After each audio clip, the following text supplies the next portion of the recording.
The event is being hosted by the National Centre for Promotion of Employment for Disabled People in association with Bajaj Finserv.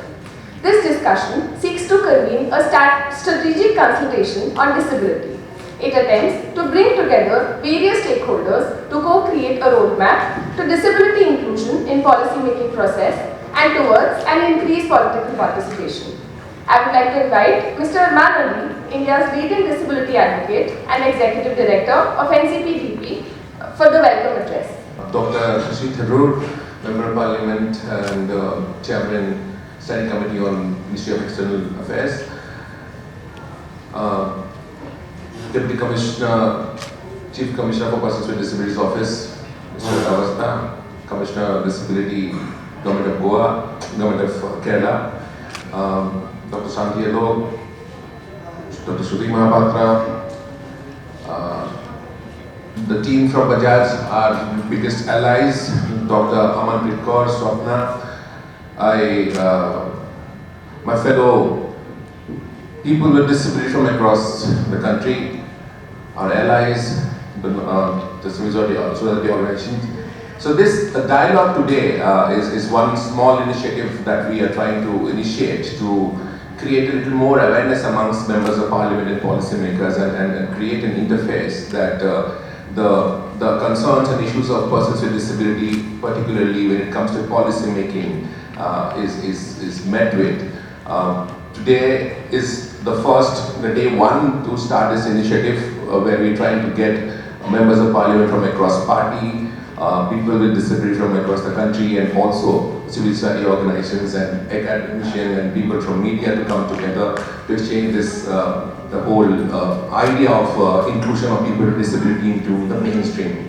Often we look at disability as a issue around welfare and charity, and I think we are at the right time to move the issue into the more of a development, more into the mainstream, and not look at disability as a cost but as an investment opportunity. Without not taking much time, I will take the honor of inviting Dr. Shashi Tharoor to please come on the stage and please deliver the keynote address. Good morning, everyone. It's I realize early for some members of the audience, but I have other commitments as well. So forgive me for launching right into matters right now.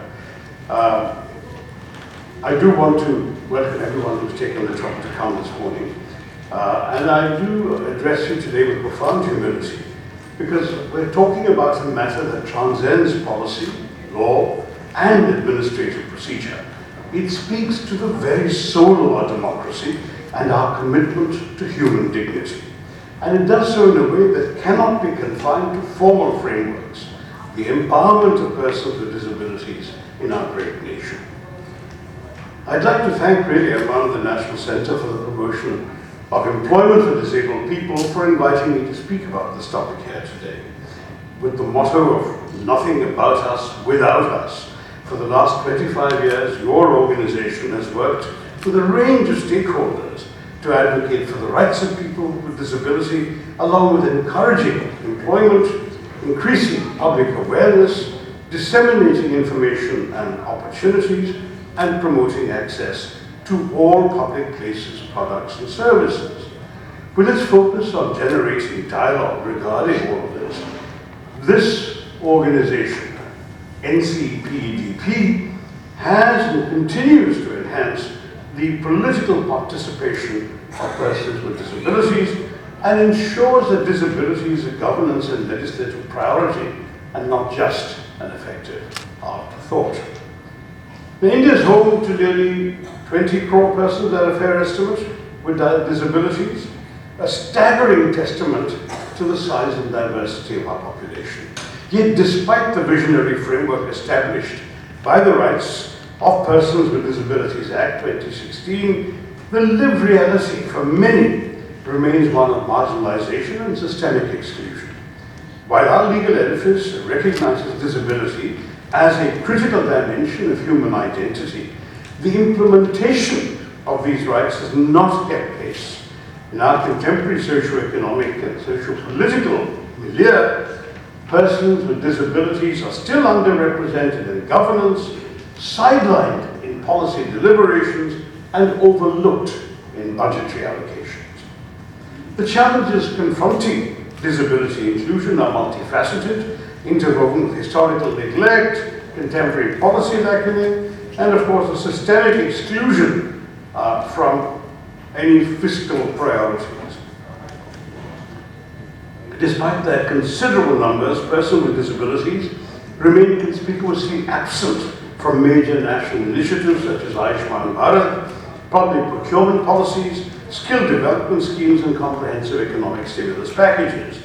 This omission not only perpetuates existing inequalities, but also exacerbates the cycle of economic hardship and dependency that many PWDs endure. And their voices, your voices, those of you here, have remained at the periphery, even while some schemes into which you should have been included, in fact, exclude you. And then, of course, there are some sections of the PWDs who have to negotiate their identity and their rights and question the very heteronormative structure of disability. So many schemes and programs have come up, they tell us, that focus only on one aspect, that is the immediate disability of PWDs, and not all the other intersecting marginalities. This February, at the Disabled People's Assembly convened by the National Platform for the Rights of the Disabled, hundreds of persons with disabilities representing 14 organizations across as many states gathered in New Delhi and demanded a hike in the centre share of pension for PWDs. Along with the hike in pension, the organizations called for the scheme's eligibility criteria to be relaxed, and the organizations noted that even though the Rights of PWDs Act of 2016 defined benchmark disability as a person having 40% or more disability, the scheme requires the qualifying beneficiaries to have 80% disability, to be over 18 years of age, and to be below the poverty line. And as a result of these requirements, the coverage has only ended up at 3.84% of the disabled population identified by the 2011 census. There have also been demands for the introduction of a new law to guarantee disability pension as a legal right, and also to provide jobs to all PWDs who register for the Manrega scheme. Now, all of this, the realm of employment for persons with disabilities, is marred by discriminatory practices, lack of workplace accessibility, and insufficient skill development opportunities. So although statutory reservations exist, enforcement is all too often lax, and the promise of equal opportunity remains unfulfilled. In an era where economic self-reliance is indispensable, many workers with who are PWDs are left to navigate an informal and precarious labor market that offers little by way of security or dignity. Moreover, in our electoral and governance systems, persons with disabilities too encounter formidable obstacles. Inaccessible polling stations to a dearth of supportive infrastructure and assistive technologies. Consequently, their voices are underrepresented in legislative debates and policies. Entire budgets are often crafted without due consideration of their unique challenges and aspirations. I must say, the entire Union Budget Speech 2025, which lasted for an hour and 14 minutes, there was not one mention of persons with disabilities. So the problem is that resource allocation also follows a pattern of neglect. I think many have pointed out that the budget leaves out PWDs.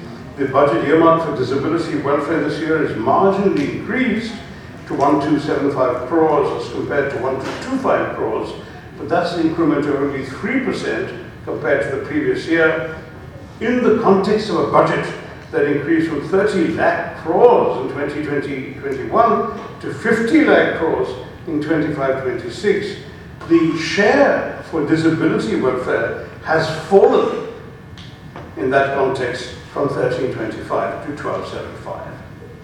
So specific allocations for PWDs have fallen in effect from 0.08% of GDP to 0.007% of GDP. Maybe a glamorous number to some, but it's pretty bad news in terms of resource allocations. And there are various other issues that have been undercutting the macroeconomic benefits being provided to PWDs, the continuation of GST, goods and services tax, on essential assisted devices, the hearing aids, modified vehicles, and all of this compared to the fact that the import duty from branded jewelry element has been reduced from 25% to 20%, and the portrait we are presented with is rather jarring. And of course, we know the issues to do with infrastructure, lack of ramps, all of that. The lack of budgetary space is now another matter. And on this, it's tragic that even our former parliament building, the Great Samvidhan Sadhan, has no room for people with disabilities. I found out when I myself had just a very, very severe sprain, nothing lasting, but I had to be on a wheelchair for a few weeks. And there was simply no way of getting access to the House of Parliament to which I was a member. One had to go on pretty much a 15-minute trek through Parliament to sort of corner entrances where there was a ramp. I made an issue of this at the time, and I'm very pleased to say that the new Parliament building, which we are now working out of today, that building does have ramp access from the Red Council. Small victories whenever possible. But anyway, the 2025 budget cuts to the scheme for implementation of the Rights of Persons with Disabilities Act, which has gone down from 251 crore in 2021 to 115 crore. So from 251 to 115, shockingly less than half. This is a very, very severe concern. It's an umbrella scheme, after all, that consists of several important components, including the Accessible India campaign for accessible infrastructure. There's need for an online library for people with PWD and people with disabilities, various scholarship schemes, and the budget cuts to the SIPDA, unfortunately, is going to make all of these things scarcer. But the irony is, there's been a recurrent underutilization of even the meager funds. And when you don't utilize funds in the Sarkar, the next year they cut your budget. And that's what's been happening. So the inefficiency and neglect by the bureaucrats with the money to spend has resulted in less money available in future years, which is extremely sad as well. In 2021, around 64% of the funds allocated were not used. And this increased to 86% and 79% in the following years. And in 23-24, 93% of the funds were unused. This is why the budget keeps getting cut. So we need to actually demand of the Social Justice Ministry that bureaucrats with a sense of mission, purpose, and compassion be given these responsibilities, or you'll never actually see the money being spent. I do want to say that there's some data issues. We've talked about this in other forums, but what is the disabled population in India? 2011 census data says 2.2%. A National Sample Survey report 2018, roughly the same number. The National Family Health Survey says it's 4.5%, which is not the 2.2% we've taken for granted so far. It's more than double. So is it because there's different definitions of disability? Are they just counting differently? Have we had some epidemic of disability? What's going on here? And I think that the Rights of Persons with Disabilities Act has listed 21 disabilities. The census focused on only 8 disabilities, and therefore these numbers are probably not entirely consistent with each other. The benchmark disability of 40% is an arbitrary calculation anyway, and there is a real problem because you want a mathematical model of what percentages you give, or a social model of the kind of social barriers that people actually encounter in dealing with everything. For example, there is a scheme, the NFHS, which does not consider a person with full sight in only one eye to be disabled. So if you're blind in one eye, you're not disabled as far as they're concerned. These are the kinds of issues where there's some real challenge definitionally, but also in practical application of benefits, and especially compounded if this intersects with other forms of disadvantage such as caste, gender, religion, tribal status, or any other minority status. And it's really tough. We're supposed to be a welfare state according to Article 38(1) of the Constitution, but the inability to recognize a huge disabled population and integrate them into various spheres of ordinary life is actually costing us a very substantial sum of money for our GDP as well. Some people say 4% of our annual GDP is lost because we are not actually utilizing properly the talents of our people with disabilities, integrating them into the economic narrative. Now, it's true that discourse on disability is evolving, yet we must ensure that our legislative and administrative frameworks are not relics of a bygone era. I do want to applaud once again the efforts of the National Centre for the Promotion of Employment for Disabled People has taken in initiating conversations on this matter, and your efforts in taking this dialogue further, serving as catalyst for genuine policy reform and transforming our collective rhetoric into tangible outcomes. Let us reaffirm our commitment to a vision where disability is not a marker of deficiency, but merely a testament to human diversity. In embracing the full spectrum of our nation's talent, we not only honor the dignity of every individual, but also unlock the latent potential that drives innovation, drives economic growth, and promotes social cohesion. So I urge all of you in this room today to change conventional paradigms and work collaboratively towards a future where the principles of equality, dignity, and inclusion are not mere aspirations, but lived realities. Let's forge a path where every citizen, irrespective of ability or disability, can participate fully in the grand tapestry of our national life. The road to disability inclusion in India is undoubtedly very long, but the first step we take on it must be to move beyond survival and towards dignity. Recognizing persons with disabilities as full citizens with rights, not just as recipients of welfare, requires fundamental shifts in attitudes, in implementation strategies, and in budget priorities. We need to work for all three.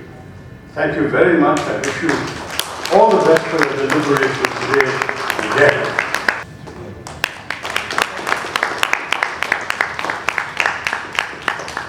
Thank you. Good luck and all that. Thank you.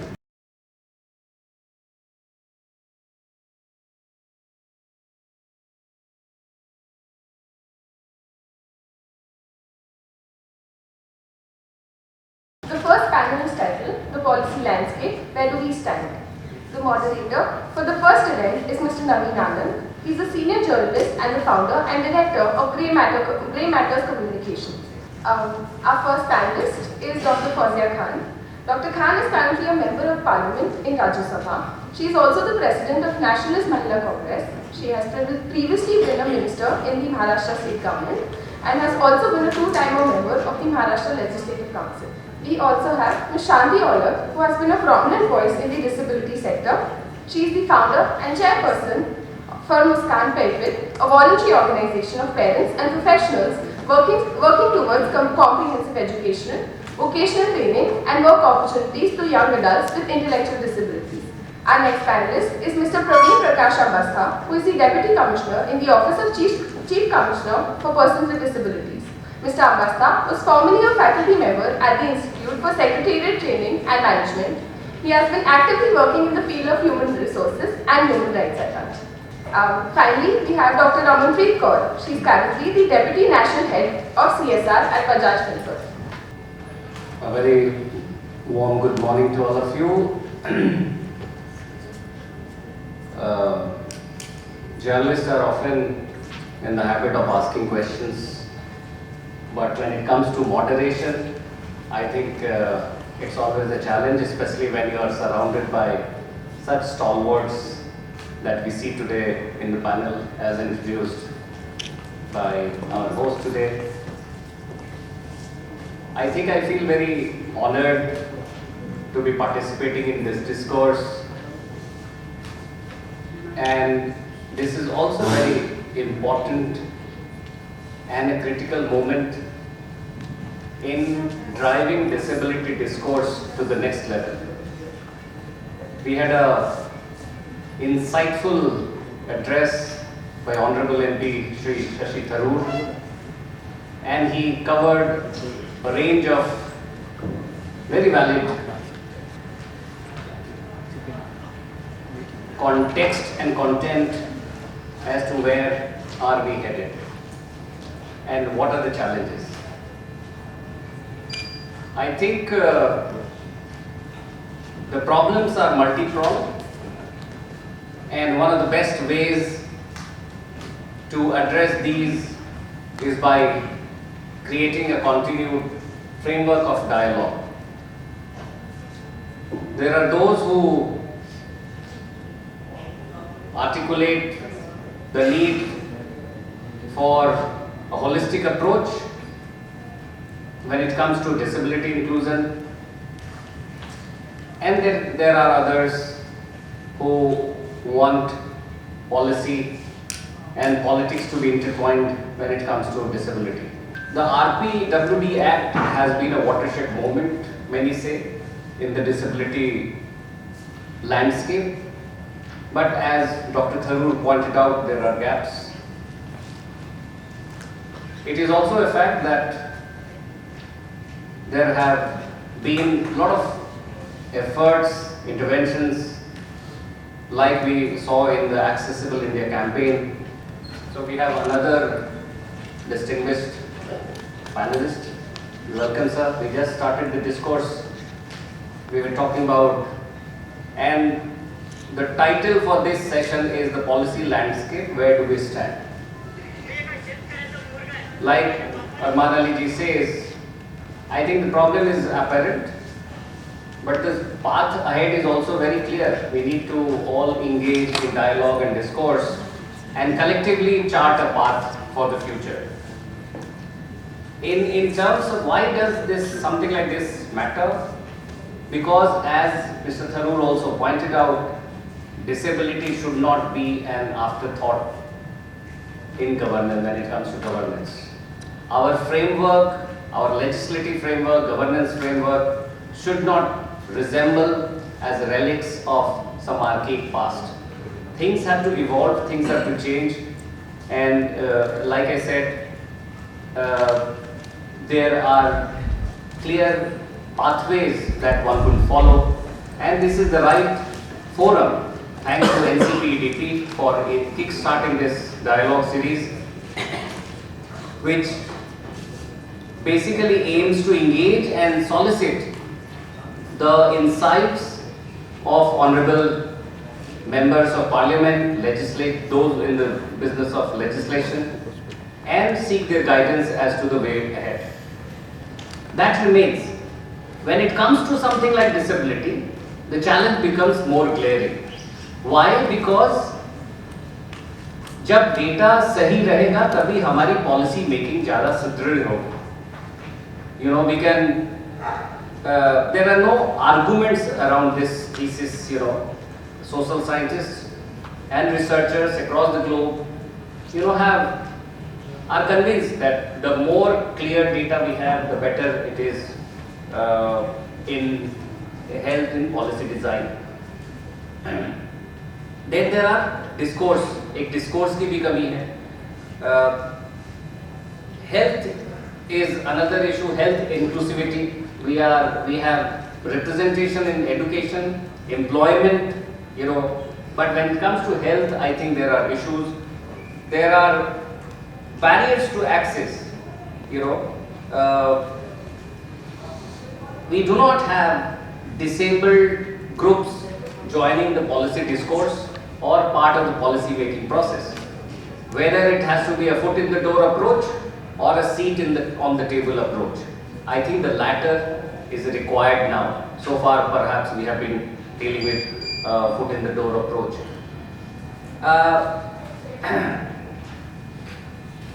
Now, I would begin the discourse today, और हमारे साथ जैसा हमने बताया कि बहुत ही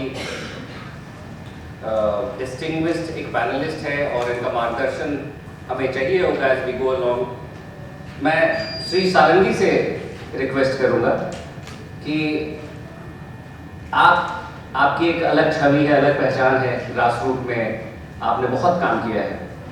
आपको sir क्या लगता है कि किस तरह से वो चाहे डेटा कलेक्शन में हो या हेल्थ इंक्लूसिविटी में हो, एजुकेशन में, किस तरह से इन सारे सोशल फैक्टर्स को हम स्ट्रेंथन करके डिसेबिलिटी इंक्लूजन पे ज़्यादा अच्छी तरह से काम कर सकते हैं, और पॉलिसी मेकिंग में और पॉलिसी इम्प्लीमेंटेशन में किस तरह से भागीदारी हो सकती है। बोलो भारत माता की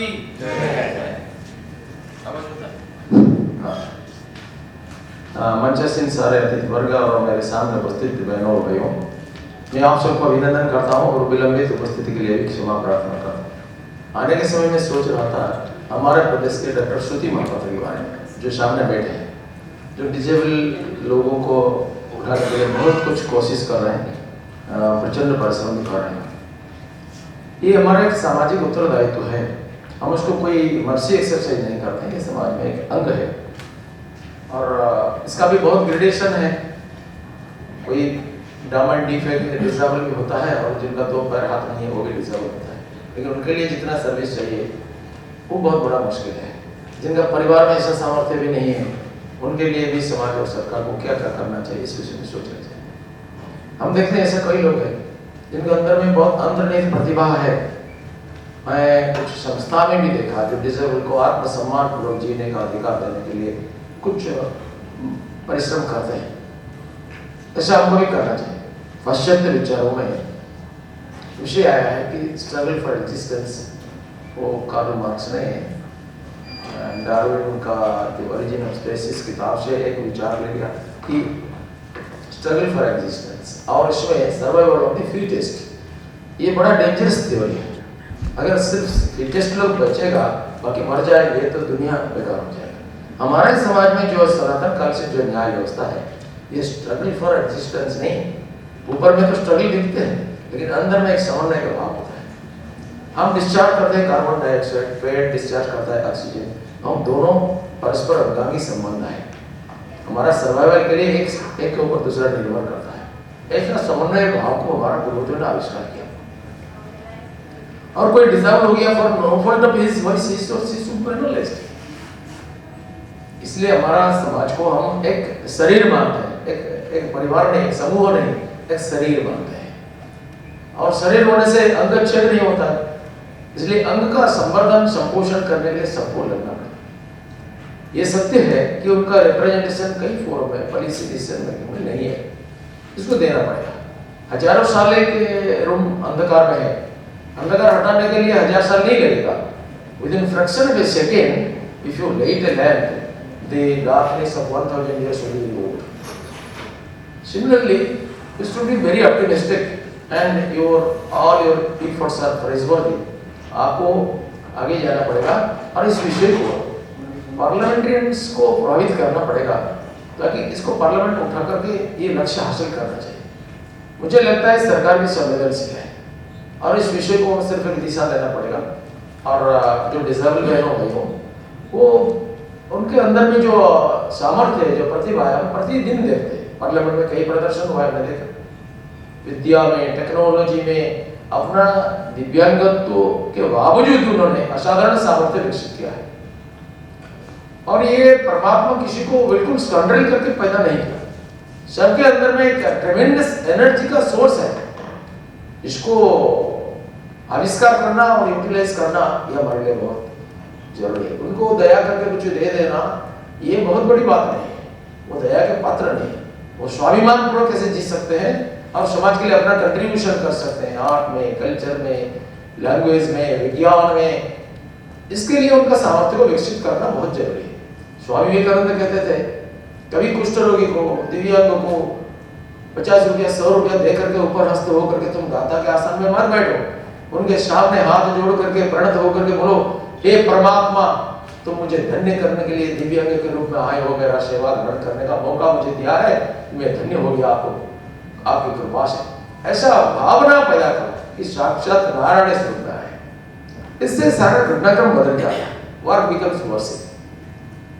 इसलिए जितना सारा गवर्नमेंट और नॉन गवर्नमेंट एजेंसी है इसमें इनका रिप्रेजेंटेशन होना चाहिए। यहाँ तक कि मेरे विचार में जब तक रिजर्वेशन रहता है, जब तक पूरा समानता नहीं आता है, तब तक तो दिव्यांगों के लिए भी पार्लियामेंट असेंबली में रिजर्वेशन होना चाहिए। अभी तो कुछ आए जो रिजर्वेशन कैटेगरी में नहीं आए, बल्कि अपने सामर्थ्य के बल पर दिव्यांग लोग आए जो व्हील चेयर में जाते हैं। अगर ये हो सकता है तो ऐसा क्यों नहीं करेंगे? और एजुकेशन में पाकिस्तान में सारा आज भी जो दिव्यांगों के लिए एजुकेशन की व्यवस्था है स्टेट में मैं देखता हूँ ये परिपूर्ण नहीं है। जो स्पेशल टीचर्स अपॉइंटमेंट होते हैं वो एक टीचर 10 स्कूल को जाता है, कोई विशेष व्यवस्था नहीं। पहले से तो अच्छा है, लेकिन जो होना चाहिए इससे तुलना में बहुत कम है। हमको माइक जाना पड़ेगा। इसलिए हमारा लक्ष्य है कि 100% दिव्यांगों को equal opportunity for education should be made available. अगर प्रॉपर एजुकेशन और ट्रेनिंग मिलेगा वो अपने आप पैर पर खड़ा हो जाएगा। कैसा एजुकेशन उनको चाहिए? जो एजुकेशन हमारा चरित्र निर्माण करेगा, बुद्धि को प्रसारित करेगा और अपने पैरों पर खड़ा होने का सामर्थ्य विकसित करेगा। Otherwise what is the value of this education?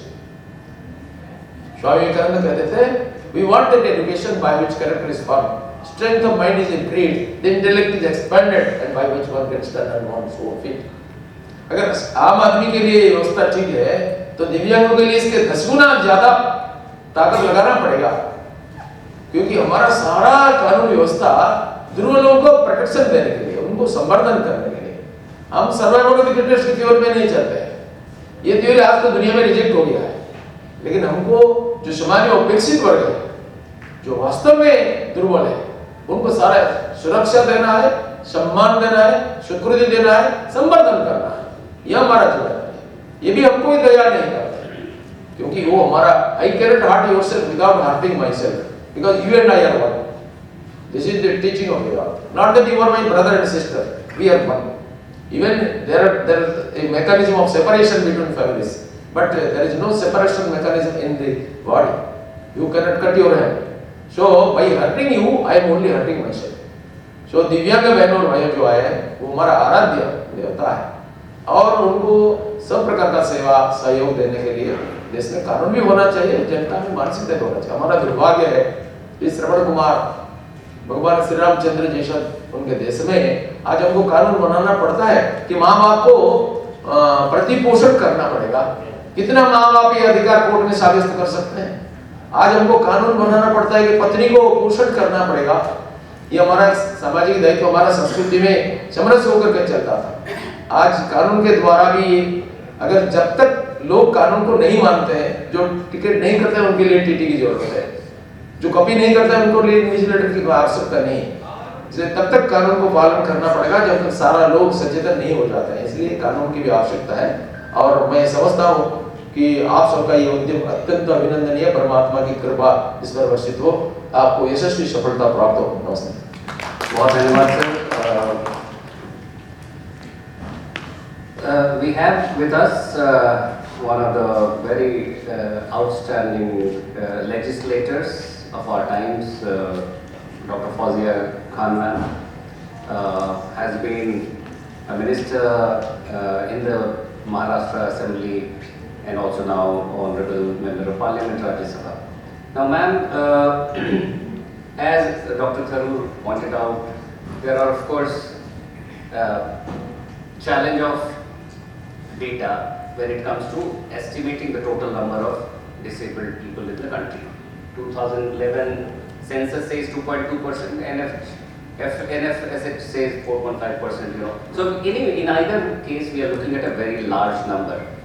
RPWD is one of the most critical pillars of our legislative framework, but as also pointed out by Rajiv, Ratio's judgment, which says that there are laxity when it comes to implementation, and ask the government to create mandatory standards for accessibility. In view of this, what are your recommendations, ma'am? How do we take this further?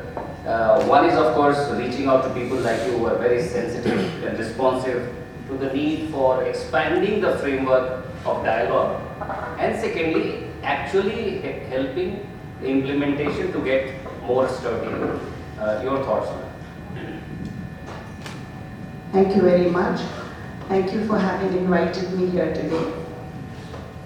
And I think this subject is very pertinent because we are speaking about a section of society which has been excluded from every kind of planning that should have been there in the government sector.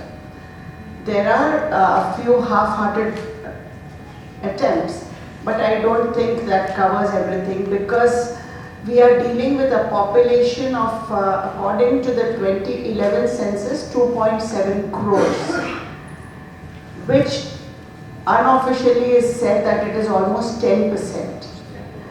Depends on type of disability, how much disability. Now, defining all this requires accurate data. But what you see is the first step, the first hurdle that we have is in the certification. The method of certification itself is not very citizen friendly. The second thing is that there is corruption involved here.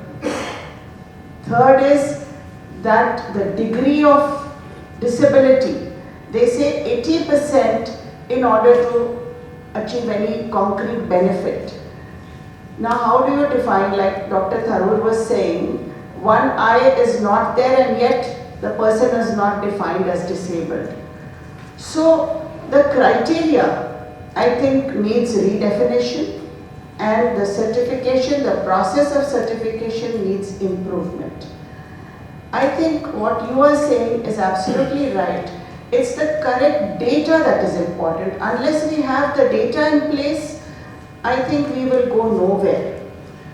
So first of all, I would want that when the new census takes place, the 2025 census, hopefully if it begins, in that census, I think we should have a place for disabled so that we are able to collect accurate data.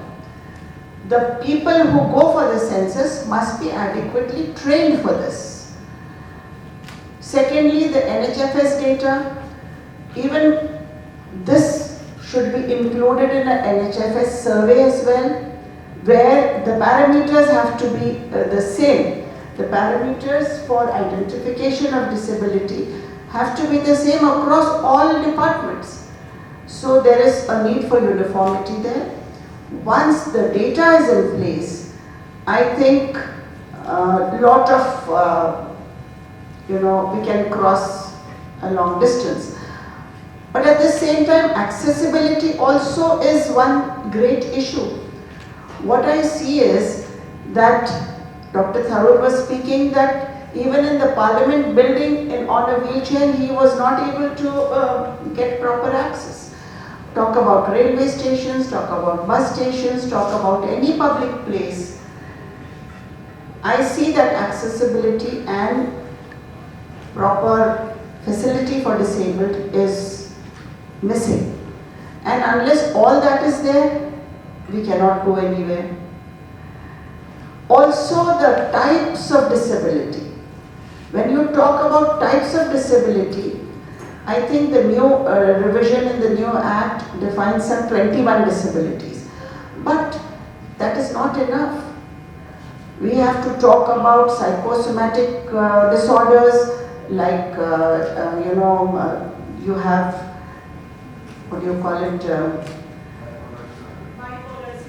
Bipolar, schizophrenia, you have autism, you have all these different things which you have to include.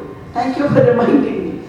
Then you have sickle cell, which has been included in Act. So these issues have to be included properly so that you have everything in place. Basically, there has to be a thought on policy making for the disabled in the nation. It's a large population.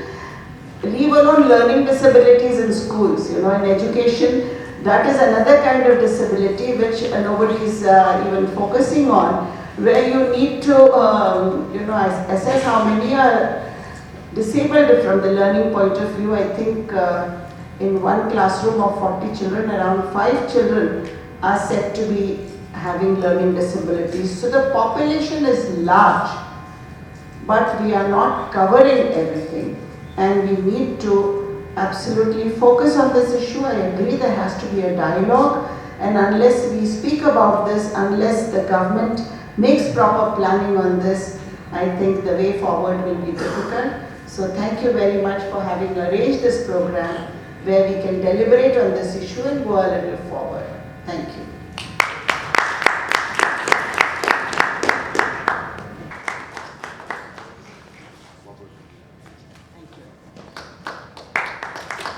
Critical challenges, as was laid out by Dr. Tharoor and others also, and we keep hearing this and reading about this, is the implementation challenge about RPWD Act, and there are gaps that we all are aware. Now, who better there to guide us, give us an insight on this rather tricky subject than Shri Praveen Prakash Ambastha ji, who is the Deputy Chief Commissioner for PWD and Chief Vigilance Officer of CCPD. Sir. Thank you, Dr. Anand. Thank you, team NCPEDP, for this opportunity. First of all, I will start with two caveats. One is, I have been in this field since 2006 as a faculty on disability issues, and this is my second tenure in the office of the Chief Commissioner for Persons with Disabilities. And every time when I meet a person with disability, meet means when I interact with a person, there is something to learn. There are many people in this hall also who are persons with disabilities. I have come here to learn, not to give any lecture, because it has been very humbling feeling whenever I have met somebody, like Anjali is here. In fact, for invisible disabilities, I didn't know much about it till 2023 when an intern came to me. Her name is Anugya, and she kind of rekindled that, and I started studying. And in the International Purple Fest, I met Anjali. I sat with her for an hour and two, and met with her friends also, trying to understand what is invisible disability. So it has always been very, very humbling feeling. So I will not be giving any this thing, and I am in a very tight situation, being the only so-called bureaucrat, I think so far. However, I have always had this approach of having networking, taking everybody together, all concerns together, and trying to make friends across the sector so that we can do the job properly. अभी थोड़ी देर पहले doctor Tharoor ने, doctor सारंगी ने, madam Fauzia ने बताया आपको कि कितना ऑनरस टास्क है हमारे सामने। इसको पूरा करने के लिए जो मशीनरी चाहिए, गवर्नमेंट ब्यूरोक्रेसी काफ़ी स्ट्रॉन्ग है। ऐसी बात नहीं है कि हमारे जो पैराफर्नालिया है, जो पॉलिसी का, जो एक्ट का, रूल्स का, judiciary and the government departments, वो they will not be able to do that. But only thing is it's kind of, जिसको हम बोलते हैं जगरनॉट। इसको स्टार्ट करने के लिए भी टाइम लगता है, एफर्ट लगता है, और इसको मूव करने के लिए भी बहुत टाइम लगता है। So I urge everybody to keep pushing it so that we are in motion. There are certain issues on which I would also like to talk, the concerns which have been raised in the papers and also by the speakers. One is about data collection. Why are we talking about 2.2 and 4.5 and 10% and 15%? Why do not we have the data? And I think the reason is that no particular act has given any mandate to any government department. Okay, the Census of India Act 1941 doesn't give this specific mandate to the Registrar General of India to collect data for persons with disability. Unfortunately, we have taken up a case with the Registrar General of India, and their strong reply is that we do not have the mandate to do it, and we do not have. Yes, you will be shocked to know that, but they say that, sir, we are doing it, but we do not have the mandate to do it. We have done it in the past. We may do it again, but that's not the mandate of the RGI. The mandate comes from the Act. The Census of India Act. The RPWD Act also doesn't specifically give this mandate. And if you don't give us the mandate, why do we work? Okay. So, but having said that, in a lighter vein, sometimes we need to not only see what is mandated to us, to see what is public good. I mean, what do we need to do to ensure public good, and is there anything which is stopping us? If there is nothing stopping us, why not do it rather? So, in my around 18 years of tenure, I have had bouquets and brickbats both from the judiciary. Very recently, in one of the cases where we issued direction to a central government institution for not transferring a person from Delhi, NCR to West Bengal, when 30 of their colleagues, non-disabled included, were not being transferred. This one person, who is a person with disability, was being transferred. We only asked, what is the exigency of transferring this one person? They didn't have any answer, okay? But they stick with their orders. They challenged our order in the High Court, and High Court said, you guys don't have the power to stop transfers, okay? That's fine, we are fighting it out. The matter is before the division bench. My learned colleague, the commissioner from Kerala, will also speak on this. We have been struggling with this issue, what we can do, what we should not do. But we still go ahead and do things which are not in the mandate. For example, you'll be very happy to know that on 7th of February this year, Department of Empowerment of Persons with Disabilities and Chief Commissioner for Persons with Disabilities, in fact, to be very frank, my secretary, Mr. Rajesh Agrawal, he has been thinking about taking the persons with disabilities and the activists and the accessibility enthusiasts from across the country into machinery and using their resources, using their time also to do something for public good. And then we launched on 7th February Sugamya Bharat Yatra, and the Sugamya Bharat Yatra is being led, at the helm is the Commissioner for Persons with Disabilities. It is definitely a thought of the central government, but the state commissioner for persons with disabilities are at the forefront. They are leading it. Of course, the national institutions which are there for different disabilities, the directors of national institutions have also been directed to support the state commissioner for persons with disabilities, because we are talking about implementation, and implementation mostly happens in the states. So therefore, it is very important that we take the help of the state commissioners.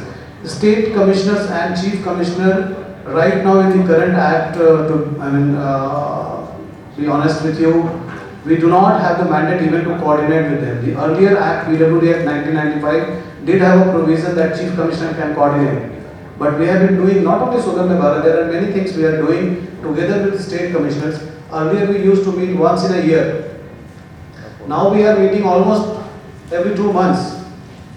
It is not 1 month since I met Mr. Baburaj last, and again we are meeting 21st of March on the Purple Day Fest in the President House, and then the National Review meeting, and then the International Purple Fest. So we have ensured that we continue to interact with each other, try and understand their issues, try and help each other, and try and use each other's power to do something for the betterment of the community.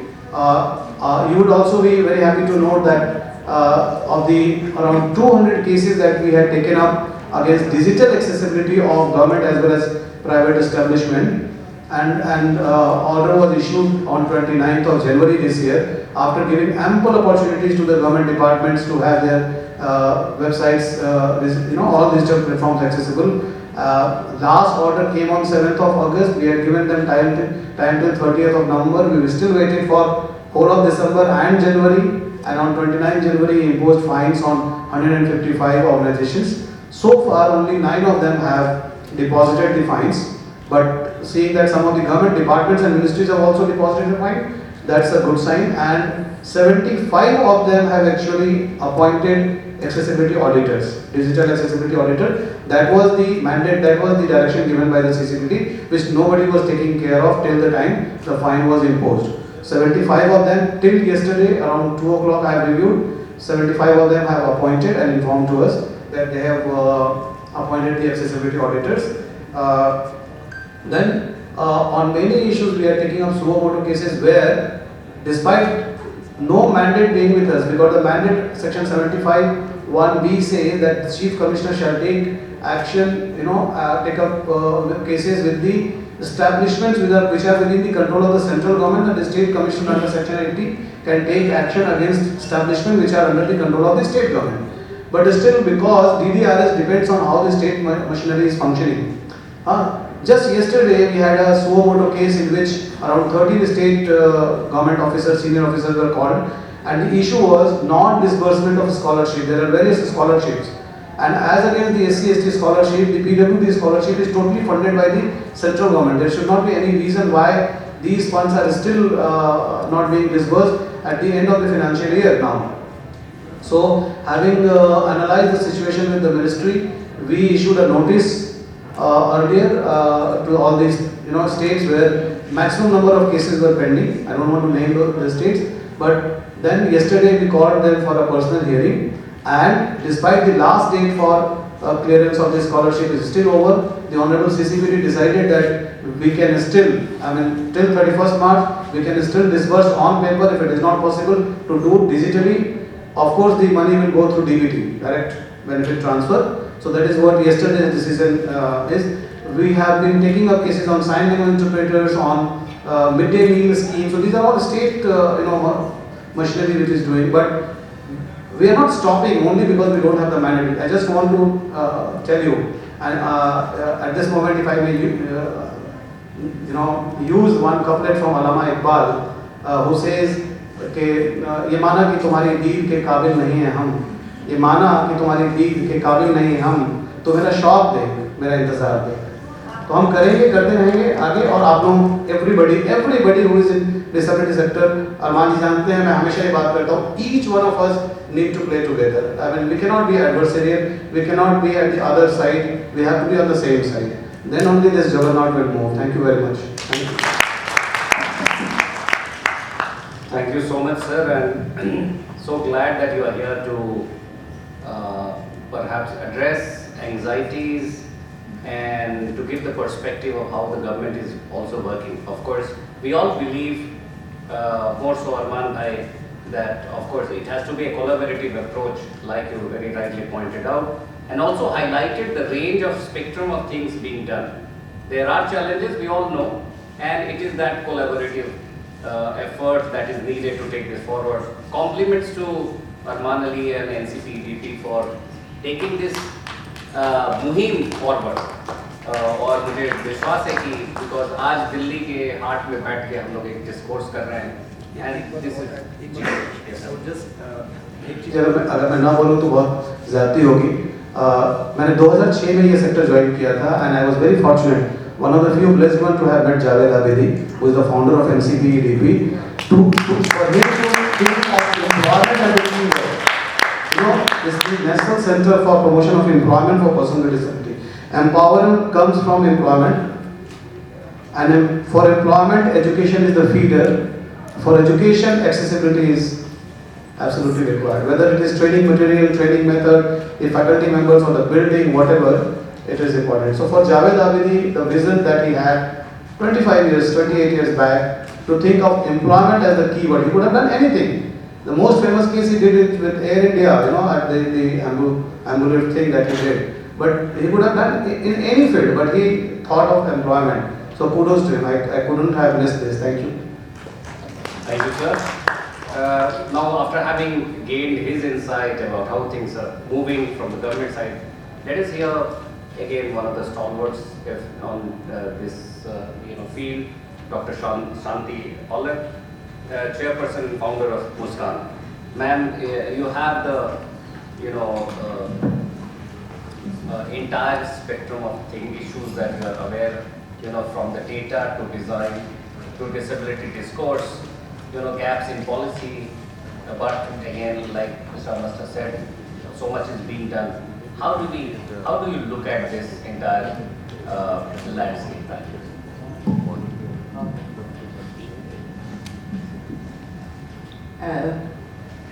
Thank you so much, Dr. Anand,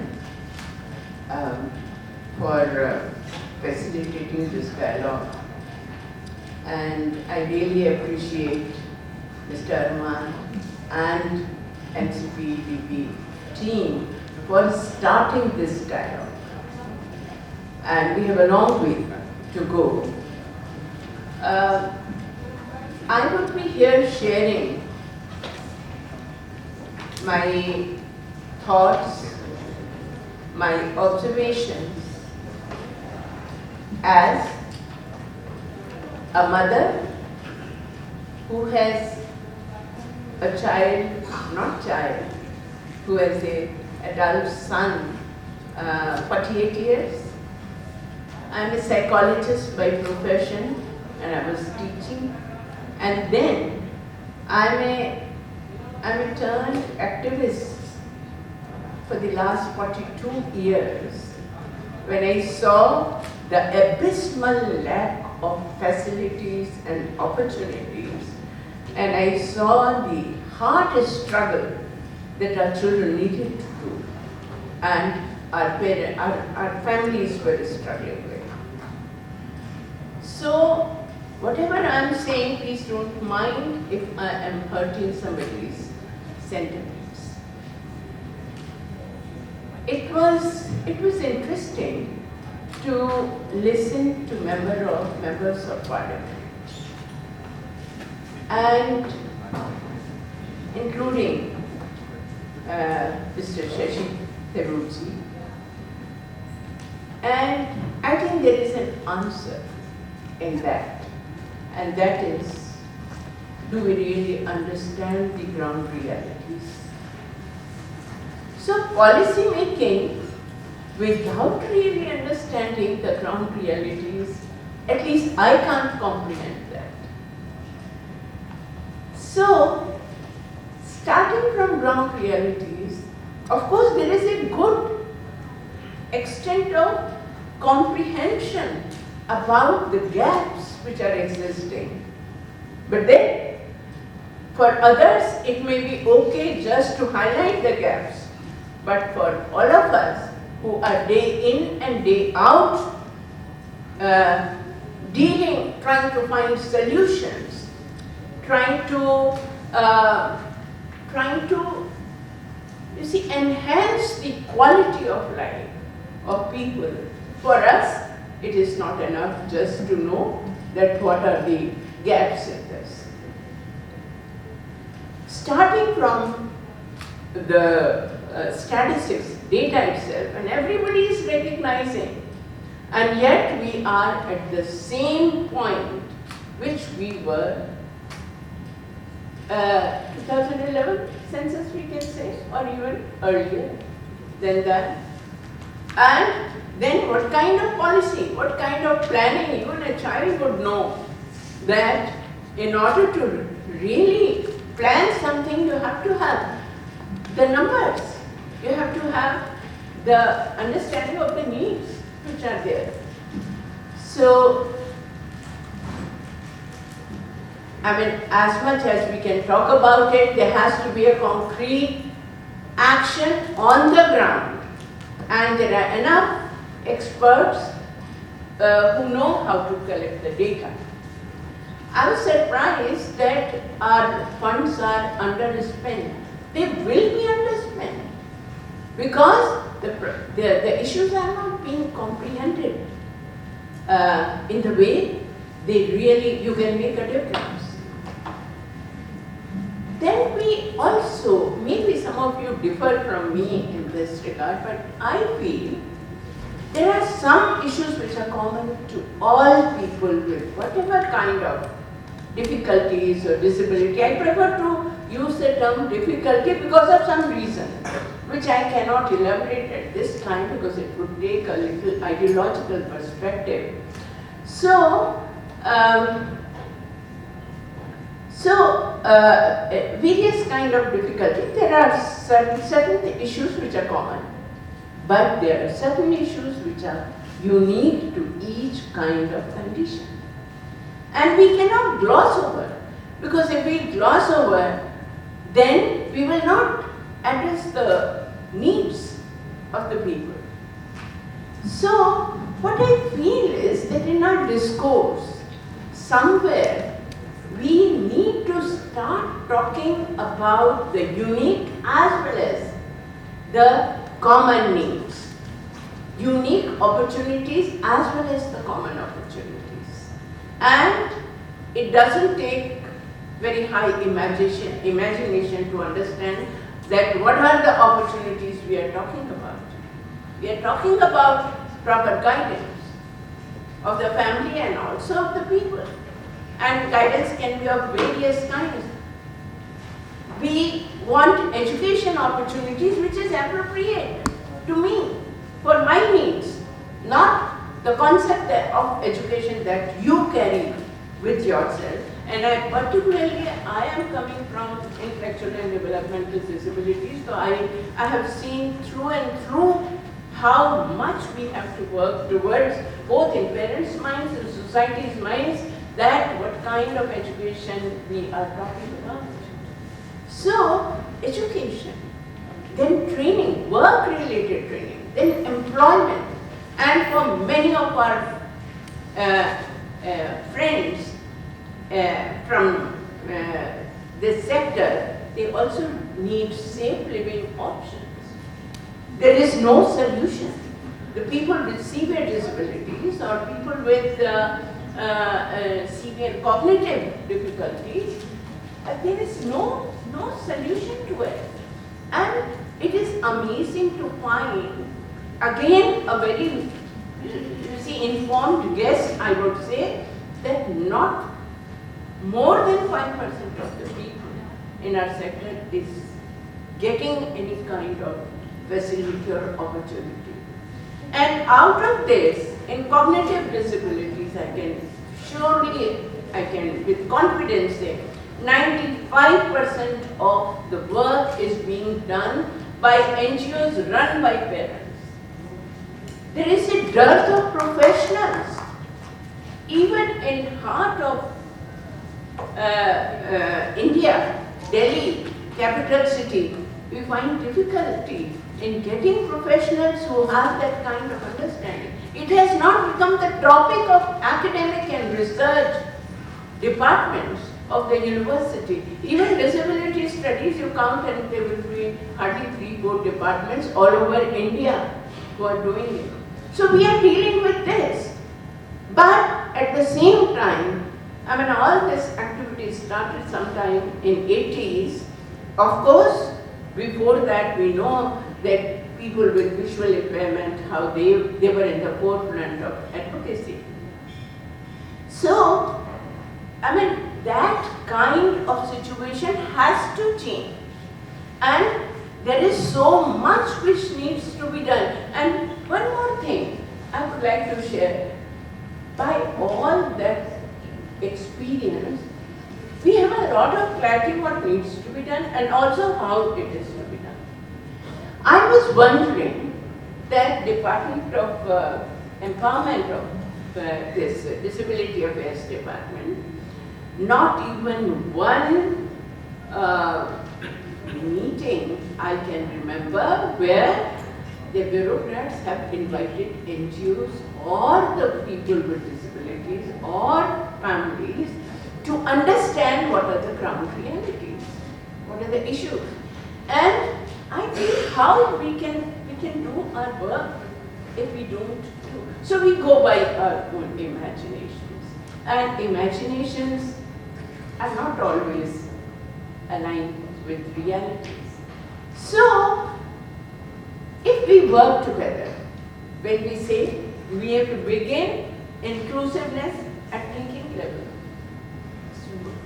बात तो बहुत देर में आएगा कि inclusion real माने में society इतनी evolve हो जाए अपनी थिंकिंग में कि वो इंक्लूजन के अलावा कुछ और सोच ही नहीं सकते, because it's a matter of human right, it's a matter of human dignity and it is matter of living life, not talking about life. So, जब तक inclusion उस तरह से नहीं होगा thinking में, फिर देखिए आपके पास कितने सारे चीजें होंगी करने के लिए, कहीं अनस्पेंट नहीं रहेगा आपका पैसा और लोगों को पहुंचेगा जो उनकी जरूरत के हिसाब से.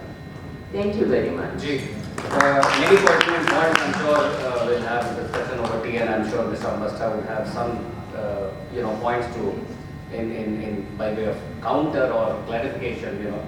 One of the partners of NCPEDP, because of which many such discourse, I've been aware has been possible, is Bajaj FinServ, and their commitment is exceptional, and I compliment all of you for constantly being by the side of NCPEDP. We have Amanpreet Kaur, who is the Deputy National Lead of Bajaj FinServ CSR, and I would be keen to learn from her past experience as to what would she recommend as the models for improvement when it comes to implementation of the existing RPWD. Before I express my views, I want to start by citing verdict of the Supreme Court of India, which was passed regarding disability rights on the March of this month's 3rd date. So the Supreme Court quashed the ruling of Madhya Pradesh judicial system, which barred visually impaired individuals from seeking appointment to judicial services. Basically, they couldn't come to the judicial service because they were visually impaired. But they disallowed this judgment and they upheld the right-based model for persons with disability inclusion. Why I'm making this point is because in my duration of working with persons with disabilities, I have realized we tend to stick to ableist model of disability rather than right-based model.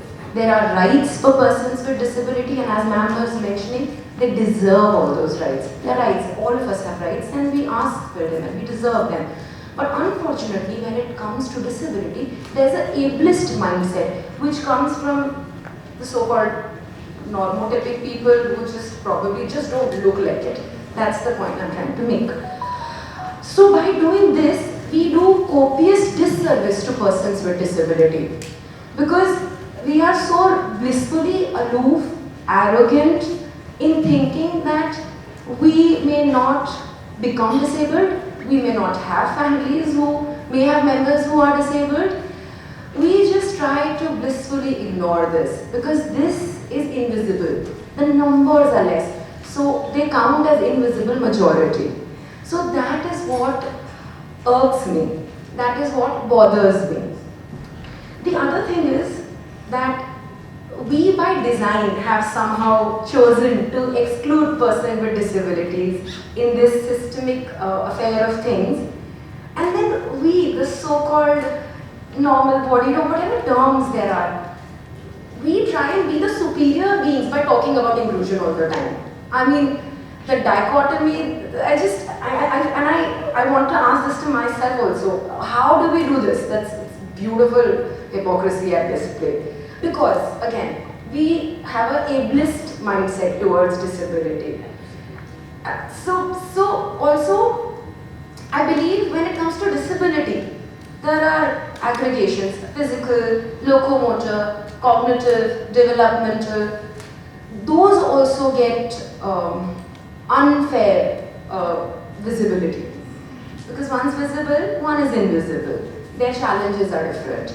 Having said that, and we have discussed about a lot of issues, lacunae in the policy, I do want to mention certain models which can actually, from my experience, and that's very limited, help in implementing the RPWD Act of 2016. So I am heading the disability vertical for Bajaj FinServ CSR, and these are my lived experiences. So I have strongly come to believe that CSRs can actually play a very pivotal role in junctures as these, because we can actually start pilots in the disability space. We can actually help create proof of concept, which can then be adapted by government. There can be government funding and then enlarge them. I'm going to give one example of this. The concept of ASHA workers, जिन पे हम लोग इतना bank करते हैं for whatever we think. That started from search, Gadchiroli based NGO. It was a pilot. That then was picked up by government, and that's the biggest community organization that is working in the world. So those things, that is the power that CSR has. So that is my request for CSRs to look at these projects as pilots which can be scaled up, because there is so much that a CSR can do. It's the government who will need to eventually infuse the funds. The second point I feel is adopting the bottoms-up approach. What I mean by this is training the government officials and quasi judicial bodies which are focused on implementing policies. This is what we are exactly doing with NCPEDP. We are piloting a project where we are trying to create MP Forum, where members of parliament speak and table the issues, the right-based issues of persons with disabilities by engaging with persons with disabilities. Like Arman says, nothing for the disabled without including them. That level, that is the kind of thing that we are trying to establish through this. Then also, at district, how you can get it done at the district levels. How can that be implemented? हम बोलते रहते हैं कि policy implement करनी चाहिए, ये करेंगे कैसे? So, the RPWD Act mandates special courts and district level committees which should be activated at the district level. By NCPEDP, we are trying to do it for certain districts of Maharashtra and Delhi, piloted. If those can be activated, and can the cases for handling persons with disability be eased out? So that is one of the things which we are implementing, and I think that can be a very good model. The third thing I want to mention is the centers, comprehensive rehabilitation centers. The concept of that being run by municipal corporations. This I was witnessed recently in Pune. Mumbai is, I think, a little smaller version. Pune is the first in India to do 21 disabilities ka comprehensive rehabilitation. The name is Divyang Bhavan Foundation. What I found very encouraging was the municipal corporation, the Pimpri-Chinchwad Municipal Corporation has infused funds. The government has infused funds. So sustainability is there. And what they're saying, irrespective of your age, a lot of organizations do age-based. Even if you're above 18 years of age, you can go there, you can seek your intervention, whatever rehabilitation it is. And it will be free of cost, and you can talk to a lot of other partners. Then they do make you aware of all the government schemes. That is another effort we're trying to make. We've partnered in Pune with Gokhale Institute of Research, and we're trying to do a small pilot of accessibility and availability of government schemes and how to make them accessible. So that. The fourth, and I think that will be my last point, the fourth call out I want to do is of equal opportunity cells. Abhi baat kar rahe the employment, empowerment, education. How does that happen? Children, individuals who reach higher education do not get the right kind of treatment. 69% of the students face hindrances in online exams. 60% of the students from the private and state universities have no awareness about the resources who are disabled as to how to do it. So by creating equal opportunity cells at the higher education centers, we can enable the persons and students with disabilities who come there, know their rights and get what they deserve. And this I have seen at play at IIM Bangalore. They are doing a fantastic job at it. They have a policy. I met the students. The students never knew they could ask for this. They felt it was charity. But I felt so bad. This is their right. I mean, reasonable accommodation is the least you can do, right? And IIM Bangalore is championing it. Of course, there's miles to go, but they are championing it. So that is one of the things that I feel other higher education and all the stalwarts sitting here can see those models, how they can be scaled up. So those were the points that I wanted to raise based out of my CSR experience. And also one last point is that we do not need to make everything PWD, persons with disabilities centered. No, the society needs to sort of change. Even for financial services, we don't need to have separate training materials for persons with disabilities. No, that way you're stigmatizing and excluding them. Make your systems accessible for them, please. They have the other promise to navigate through it. So those were my points, and thank you so much. Thank you. I think a wealth of information, perspective, insights coming in, and we are slightly late. Maybe I would request one last 1 minute comment from Mr. Ambastha, and then we are good to conclude this session because the next session is already. Sir, thank you. So lots to learn from all the panelists and also Dr. Anand from you. One thing which can be done is about wherever a person with disability is requesting, applying for any benefit, government, even private, I would say, and if it is not going to impact, stop the benefit, please insist asking for UDID. That will be very good, because this is one thing if we could do. Till now we have about 1.15 crore UDIDs and take 5% fake, 5 to 10% fake certifications. So around 1 crore of the UDIDs, even from the most modest data of 2 crores. So that is required to be scaled up, because what happens that not only the certificate is there in the server, but the assessment parameters, the findings, everything is there, which helps the government in preparing the policy. So that data is available. That I know, I'm not part of the ministry exactly, but I know that the ministry is absolutely okay sharing this data with anybody, government or private.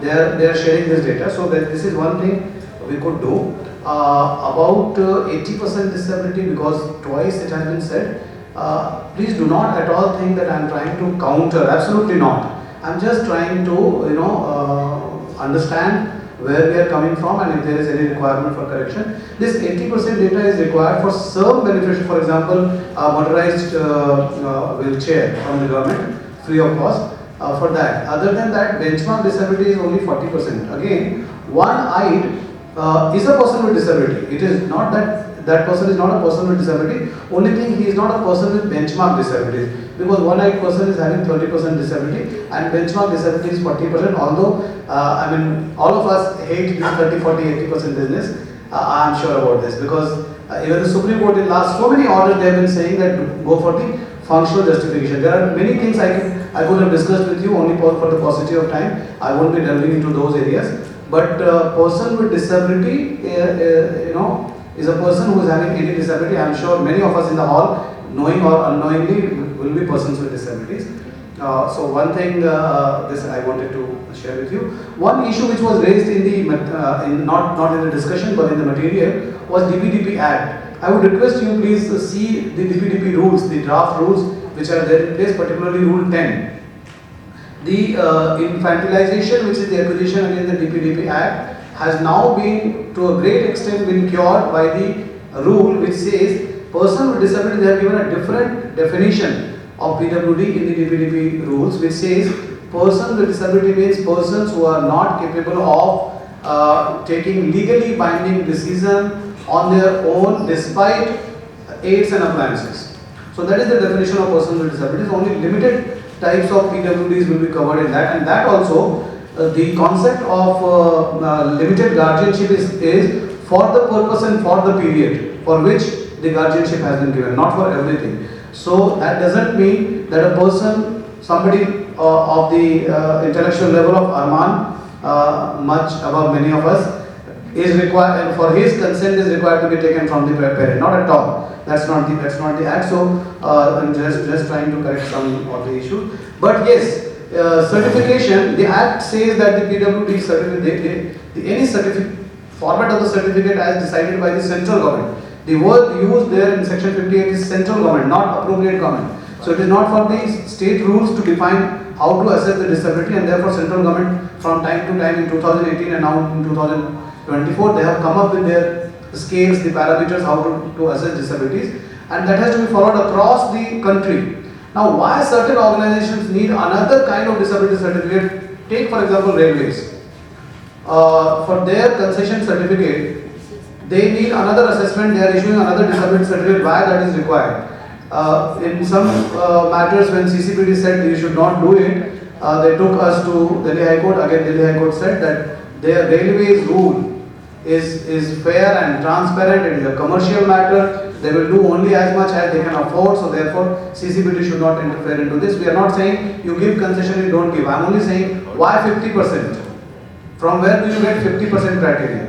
The Act doesn't say about that. Disability has a specific law. That law is and the judgment which ma'am just quoted, Dr. Amanpreet, आप उस judgment को पढ़िएगा, उसमें लिखा है this is a super law, something like that, super legislation. Honorable Supreme Court has said this. And section 75, 1A ko aap padhega, it says that any other act, policy, program which is in contravention or which has an inconsistency with RPWD Act needs to be reviewed, and it is our mandate. First mandate of the CCPD is not to look after the complaint, but first mandate is to correct this. We are trying to do this. We have just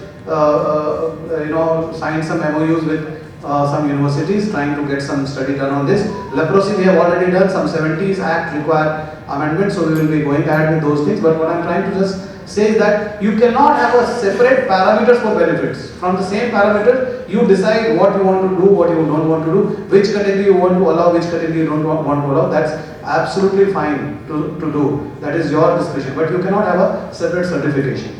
Thank you very much. Thank you.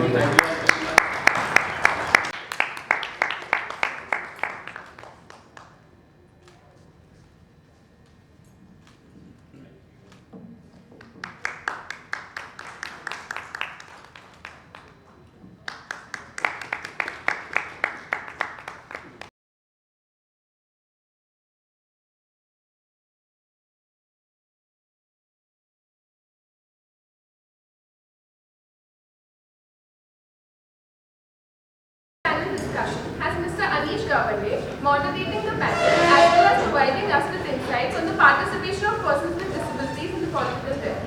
He is an LGBTQI+ community rights activist and has recently been appointed as the national spokesperson for NCPEDP. He is the founder of Pink List India, which is the country's first archive of politicians supporting LGBTQI+ issues. He pursued his degree in comparative literature from Columbia and is a Rhodes Scholar. Dr. P.T. Baburaj is the State Commissioner for Disability with the Government of Kerala. He is the Director of Inter-University Center for Disability Studies and has also been honoured with the State Government's Award for his outstanding contributions in the field of disabilities. We have Dr. Shri who is the founder and the Executive Director of Swabhiman from Odisha. She is a disability rights activist and has also been a TEDx speaker. We have Ma'am Sonali Seni. She is the Executive Director of Solzar. She has served on many government committees in education and she has been an inclusive pedagogy consultant to multiple NGOs across the country. We also have Arman Sir joining us on this panel discussion. Hello again everyone, thank you so much for being here, and I think we've had an incredibly powerful start to this morning. I was supposed to be a panelist on this session, but my dear friend Chakshu had to have a small emergency, which is why he can't be here today, but I'm very excited to be moderating this session. We're talking about political participation for persons with disabilities today, and there could be no better place than this one, because the NCPEDP was the first organization, and I must mention Javed Juneja over here, who was the one in 1995 who led a protest outside Parliament that led to the first RPWD Act in 1995. And it was in 2024 under Arman that this very organization presented a 10-point manifesto on disability rights that several political parties, including my own, the NCPEDP, paid very close attention to, which made a landmark demand for a 5% reservation for persons with disabilities and increase political participation as well. So I want to start off this conversation with you, Arman, by sort of charting out the landscape around any rights-based activism in India today, right? Very often with LGBTQ+ rights or with disability rights activism, what we've seen is most progress happens through the courtroom. We're always told that these are not political issues. You know, go to the court, this is a charity issue, go with the petition. What prompted an organization like the NCPEDP to take politics seriously and to say that these are also political demands, and just like you can ask for any other identity's rights to be considered, that the rights of persons with disabilities are also politically important? No, I think disability is a political problem. Disability is a political issue, and like you look at the issue of children, like you look at the issue of women, any issue is political. What is personal is political. I think that's what we believe at NCPEDP, also at the National Disability Network. This is not that we got up one fine morning in 2025 and decided to do it. There's a history. Like you said, Javed Bhai started this.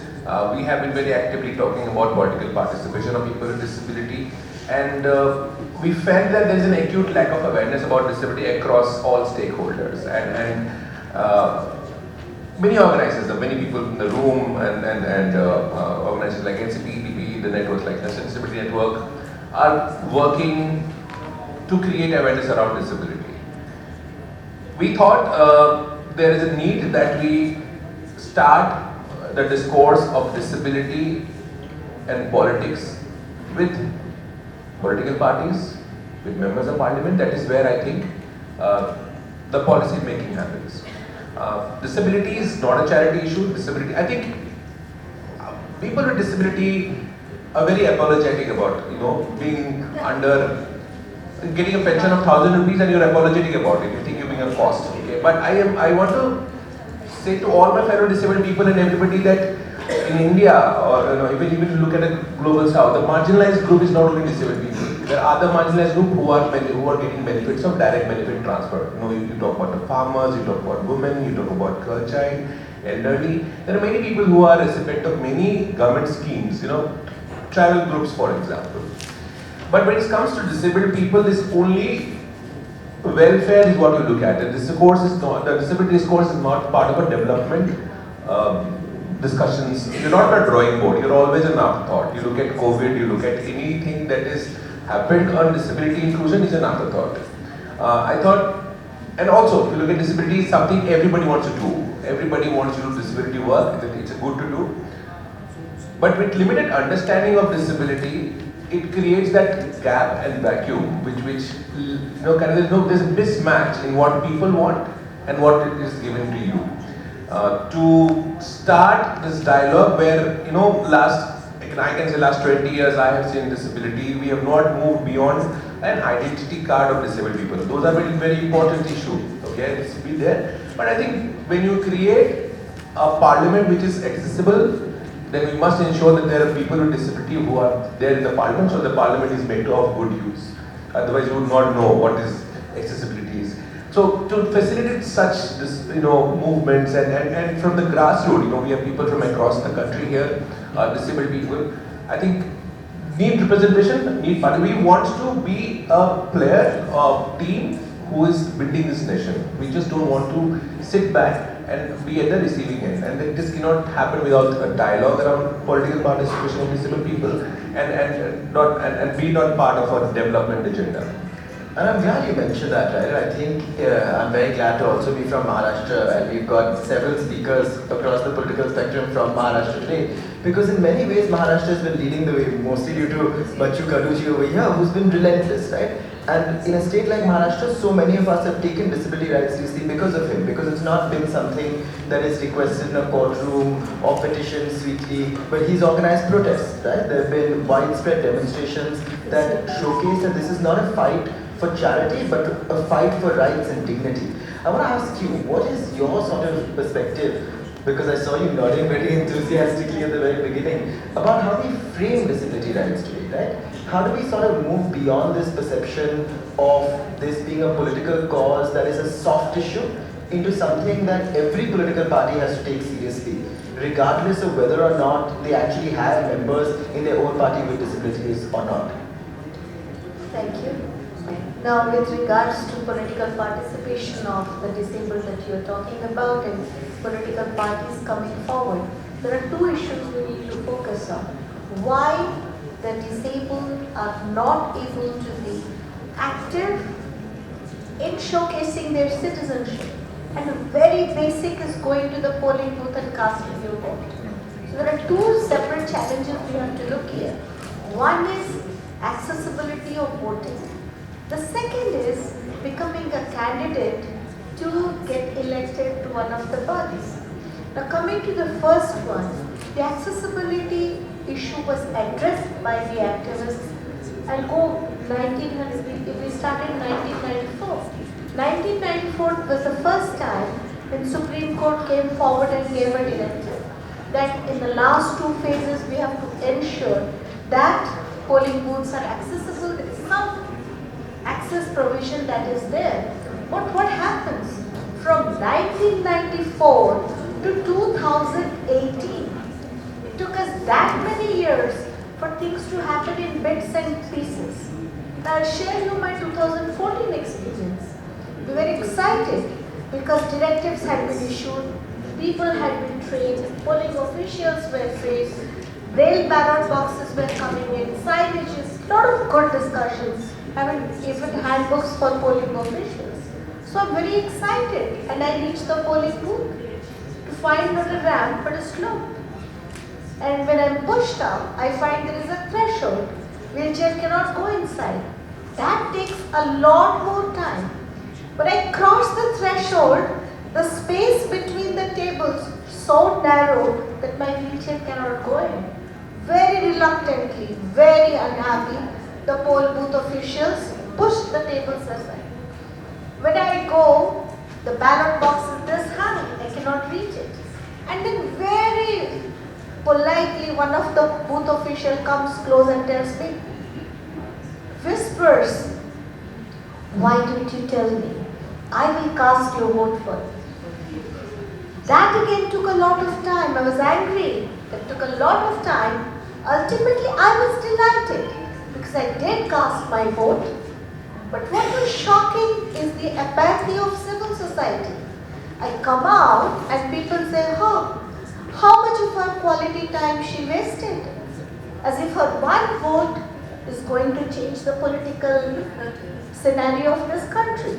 So it is not just about the political parties, the government, it is the civil society, which again becomes a polling official, which becomes a political party representative, is also where we need to go and do a lot of awareness. This is one part. Coming to the second part, then finally this goes on and our advocacy goes on, and in 2018, Election Commission, after a lot of pressure from us, declared the Voters' Day. The theme was accessible election. And 2019, many of us voted with dignity and were happy. Of course, a lot of us were again left behind because of many challenges. Coming to the second part of which you asked, I have interacted with a lot of political party representatives, and they bring a very strange word when you talk to them. This is Shruti, you have to understand. It's winnability we are looking at. Winnability of candidates.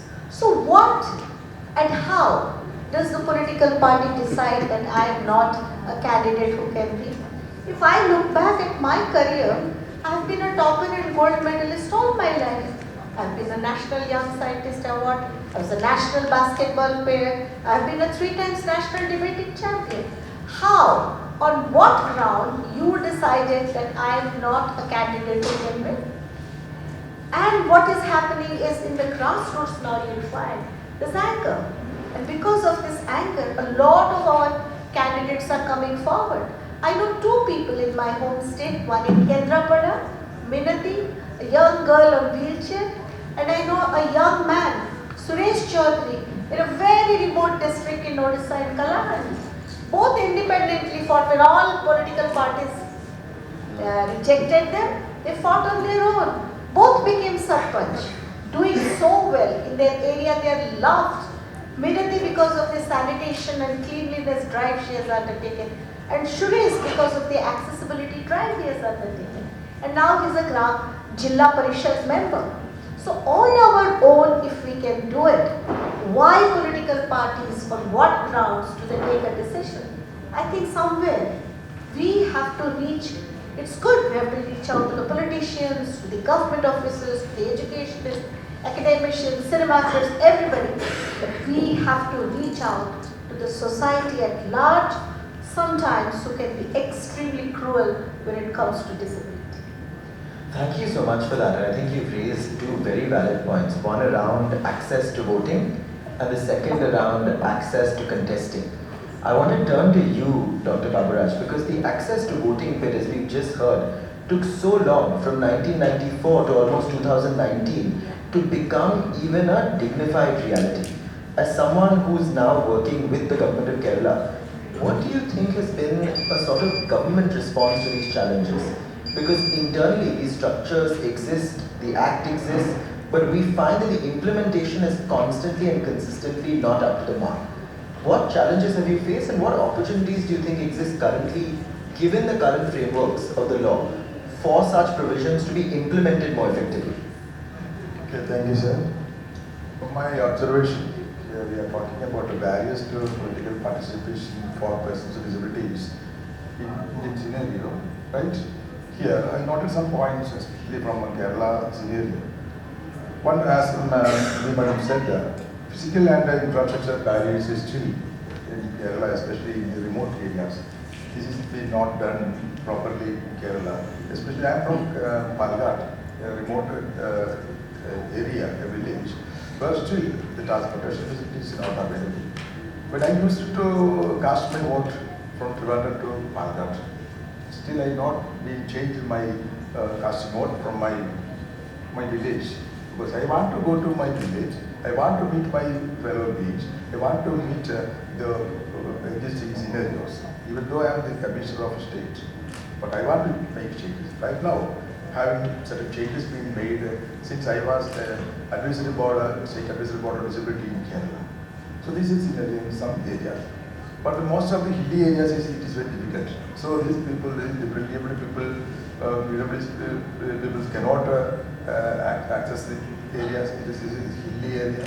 Wheelchair is not board or transport facility is not available. So this is accessible problems in Kerala. And a lack of assistive technologies and support. While the Election Commission of India mandates the production of daily ballot papers and electronic voting machines with accessibility features, their implementation remains inconsistent. Right? This time in Kerala, this parliament election, I was appointed as the officer of daily ballot paper models preparation. So I was there 3 days in the office of the concerned printing session, and I got a lot of information and support from this area. Even though usually general people could not cast their votes due to certain these inabilities, especially accessibility, ballot problems, etc. And another thing is that lack of trained personnel to assist PWDs is another problem. Even though there is a provision for PWDs or visually challenged or promoter persons, but still there is a lack of training. As in the morning session, trained fellows are needed for supporting these people, for bringing them to the booth or giving proper direction. Sometimes the casting votes may be become invalid due to this experience. And also in the independence on others comprising the secrecy of their vote.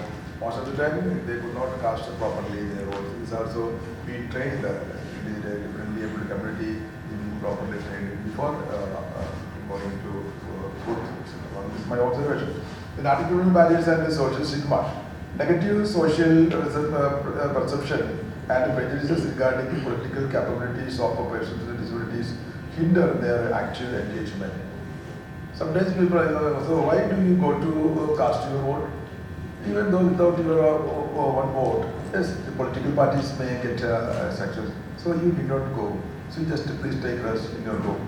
This is also some attitude developed to some personals. I don't say the name of the parties. Some parties also, because one vote can change the scenario of a success of the candidate. Is also big. So due to some attitude, differently people are okay. I am unable to move. Then why should I go to booth? Casting my vote booth? Okay, let us. No, this is not a valid one. So this kind of attitudinal changes towards the community, differently, especially illiterate people are still in Kerala. Even literacy mission is widely spread, and in Kerala is supposed to be the first state literacy, 100% literacy. But still this problem is there, because I am from a rural community village. I know this is an exact fact. And one more thing is that political parties and voters often overlook the leadership potential of PWDs, resulting in their under-representation in the decision-making bodies, as I told you. Legal and policy barriers. Although the Rights of Persons with Disabilities Act 2016 mandates political inclusion, enforcement remains weak. In this area, as our people our experts are saying, the enforcement of or implementation of Party Act still is remain in somewhere else, you know. So Catholic is also a serious barrier. The absence of reservations or quotas for PWDs in legislative holders bodies restrict their direct political representation. When I was in 2016, I was advisory board of State Disability Kerala. I submitted a submission to our government. Please include PWD persons in all legislative or state assembly, parliament, and also in local government. But they argued that. So this is being not included in the constitution at the time of constitution preparation. Disabled people were not given proper opportunities, and at that time the number of people was very low and less. So this is being not included in the constitution. So it is difficult. If any amendment is being done, okay, we can consider. This is a reply from our government, I think so. So anyhow, recently, one week back, I got one news from Tamil Nadu. Tamil Nadu government is going to present a bill in their government system.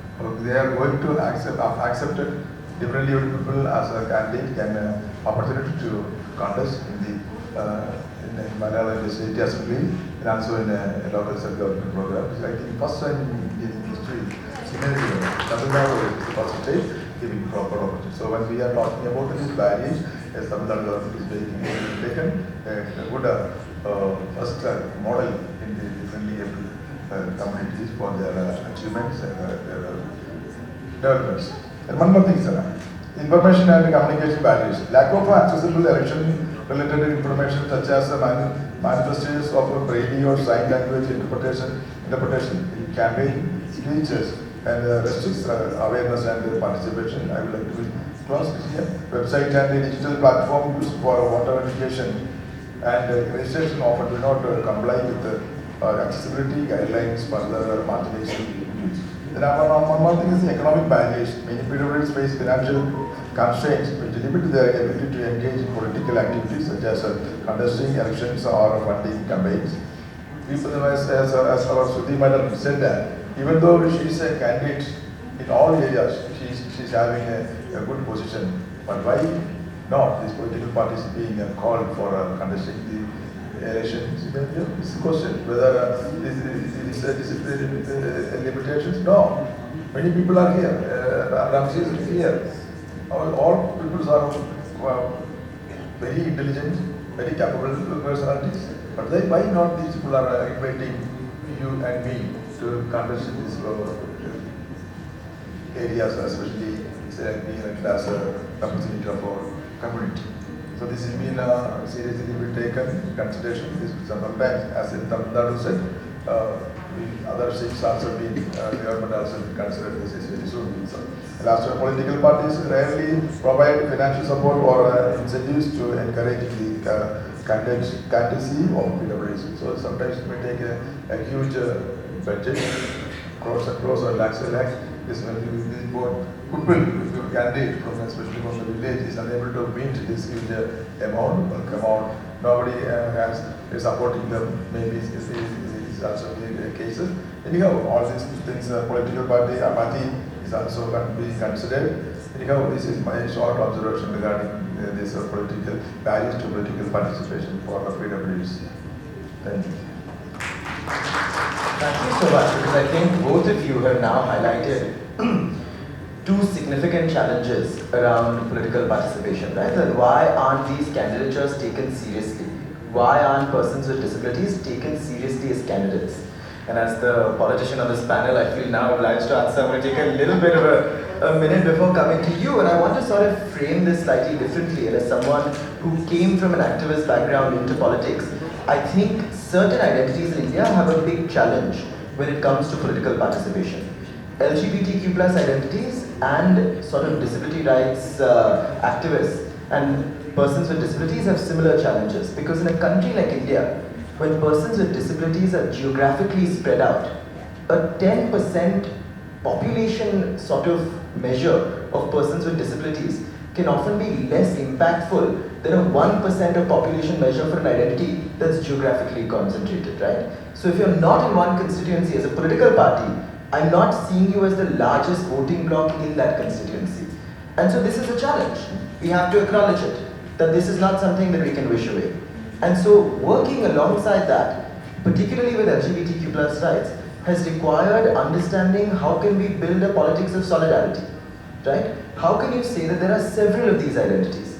You have persons with disabilities, you have environmental rights activists, you have those working on LGBTQ plus rights, you have those working on more sort of different forms of equal access to streets and other forms of marginalization, right? How do we bring a sort of cross-movement solidarity that allows for disability rights and other forms of equal access to citizenship to be taken seriously by political parties?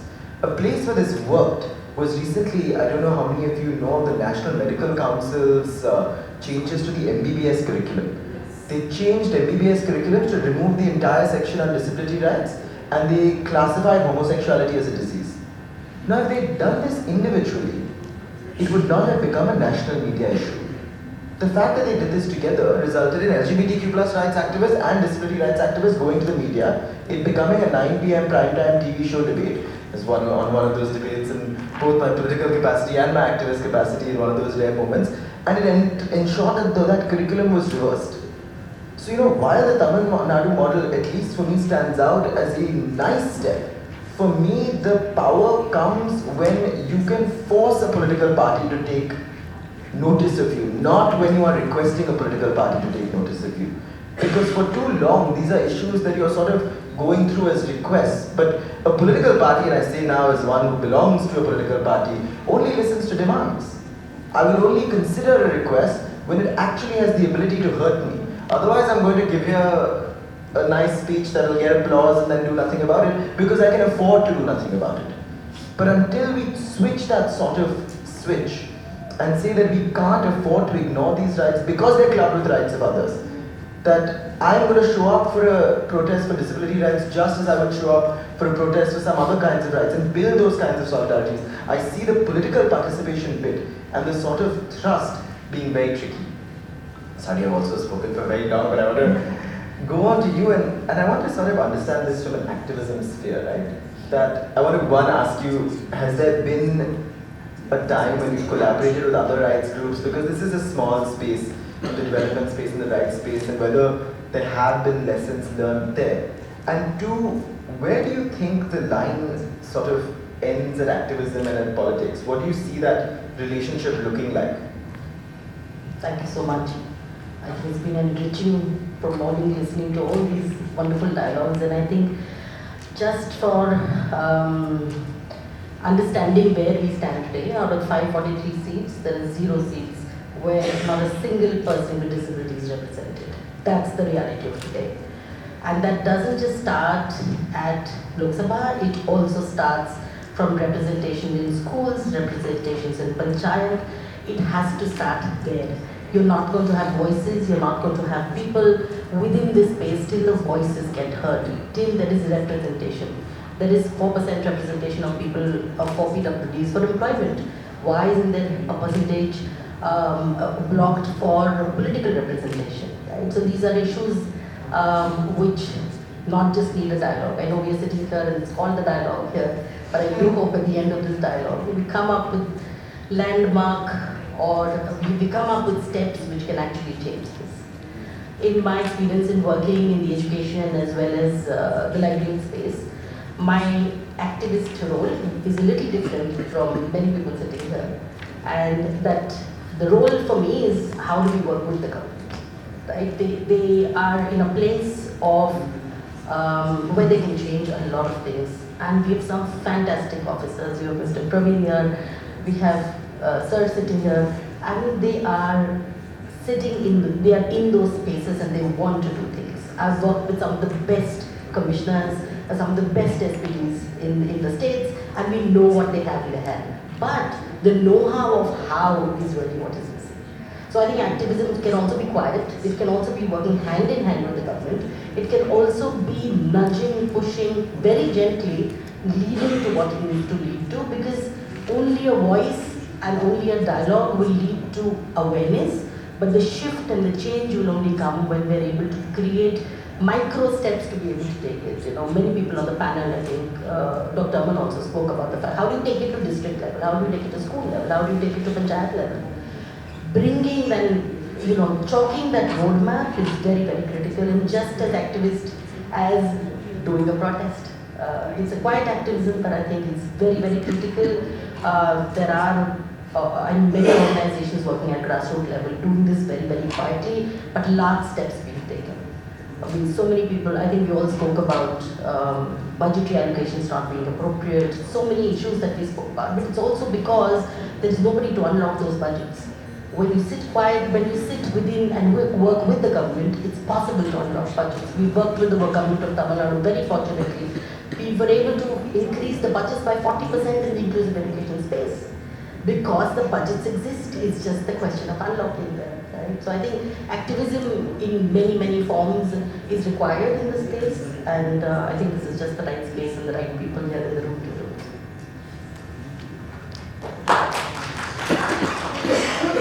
I want to come back to your man. You know, the point is when we've seen the lack of spending of a budgetary allocation. So even when a part of the journey has been completed, you've managed to fight, you've managed to get the budget being allocated, but it's not being spent.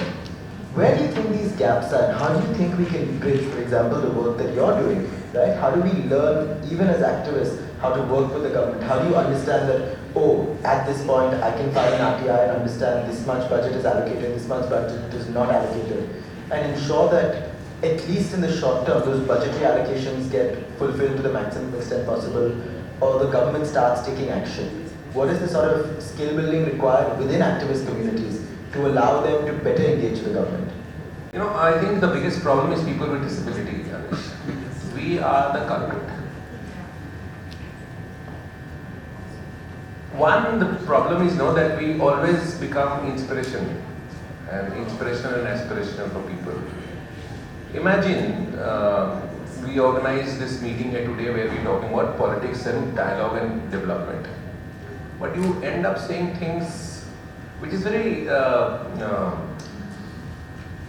budget allocation for that matter. Spending of that. I don't want to know. I want to ensure that my candidate wins, my vote counts, and he or she knows that this vote can make me win, or if I don't take them along, they will ensure that and people are losing elections, Anish, I must tell you. You from Maharashtra, you know how many people lost votes, 3,000, 2,500. These are being, because of disabled people, not being taken into confidence, not being segregated vote. Because like an LGBTQ plus, I have many friends who are allies and I'm a huge ally as well. Disabled people cut across, if they are in families, like in my family, I think I'm the most loved and I'm the most powerful as well. So I come from a family which 17 votes are there. I can influence, I can ensure. I think you have to realize that there are more than 1 crore people with disabilities who are voters in this country, which gets no respect from the political parties. Which manifesto talks about disability as part of development. Giving a pension of 3,000 rupees to 1,500 rupees is important, but that's not all of it. Why not the discourse on education of people with disability? Why not even talk about employment of disability in the manifesto? Why? So it's as simple as that. Today I have friends in the room who take sides. They are, somebody is a huge strong supporter of a BJP, somebody from Samajwadi Party, somebody is from Congress.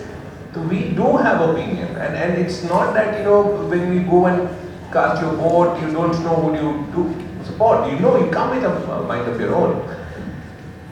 Disabled people fail to see this, and this dialogue.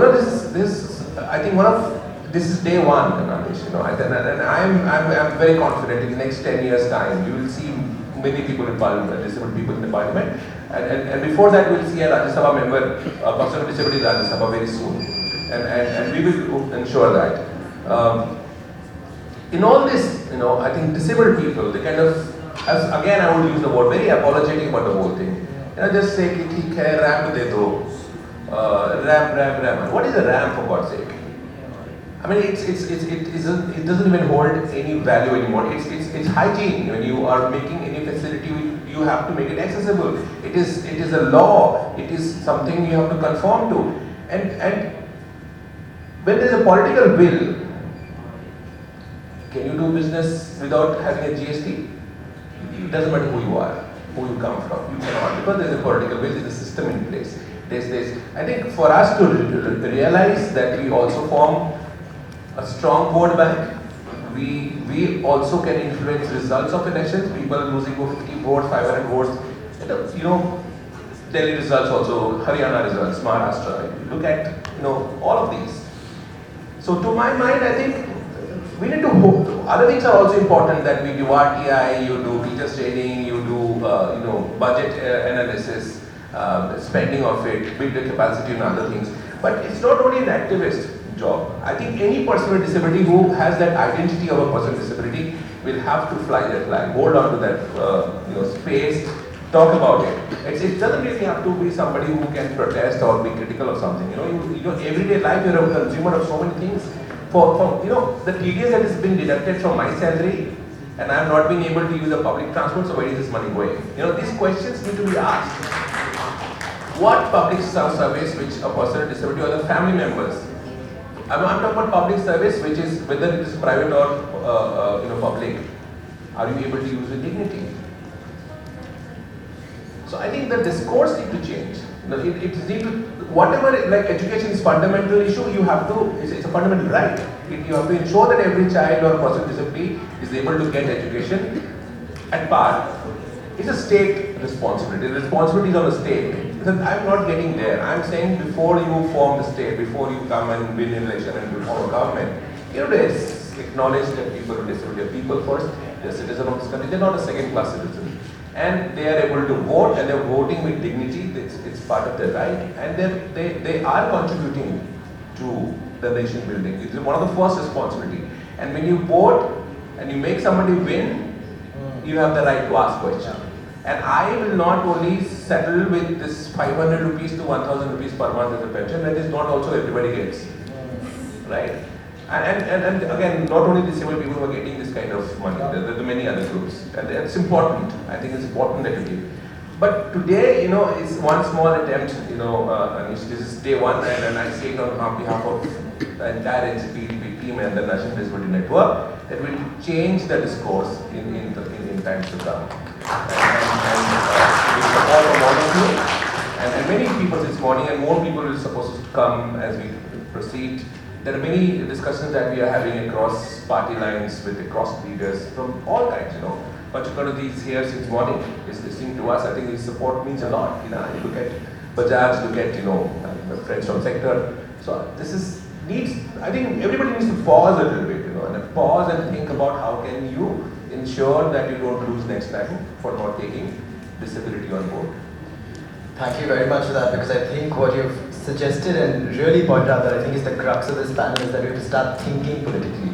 And only then is when we will get political representation which will ensure that these things are not granted as favors but as something that you cannot ignore. And I look forward to the day when I'm not requested to include disability rights in the manifesto but forced to include disability rights in the manifesto, because without that I will not be able to win. Only if you want to win. Only if you want to win, and that's the only, and I think that thinking politically switch is really important. I think what you were hinting it is that the meddling with the politics of the state or a country and all. But when you look at disability, there has not been a really huge influence. So even if that aid doesn't come in, what I have recently learned, and it is being spoken in various forums, is now the richest body to provide funds is the government. In my state, they are saying don't go to funding bodies. Go to the government departments, they are the richest. So I'm sure that reflects on the political parties as well. I think all the political parties are doing well and they're getting a lot of CSR funding. So we don't need to, right now, for the sector as a whole, and getting into elections, getting ourselves in the manifesto or as candidates for winning elections. I think the political parties, if they have a will, what we have to do now is focus on two things. What Arman said just now is the numbers. See, in my state, as per census 2011, they say we are 12,44,000. But I will go by the WHO standards of 16%. So whether you count me or not, in my state, we are 60 to 70 lakhs. And we have our friends and families and well-wishers. We can make and break an election, isn't it? That number has to reach the political parties in the mind. That's important. Second, accessibility.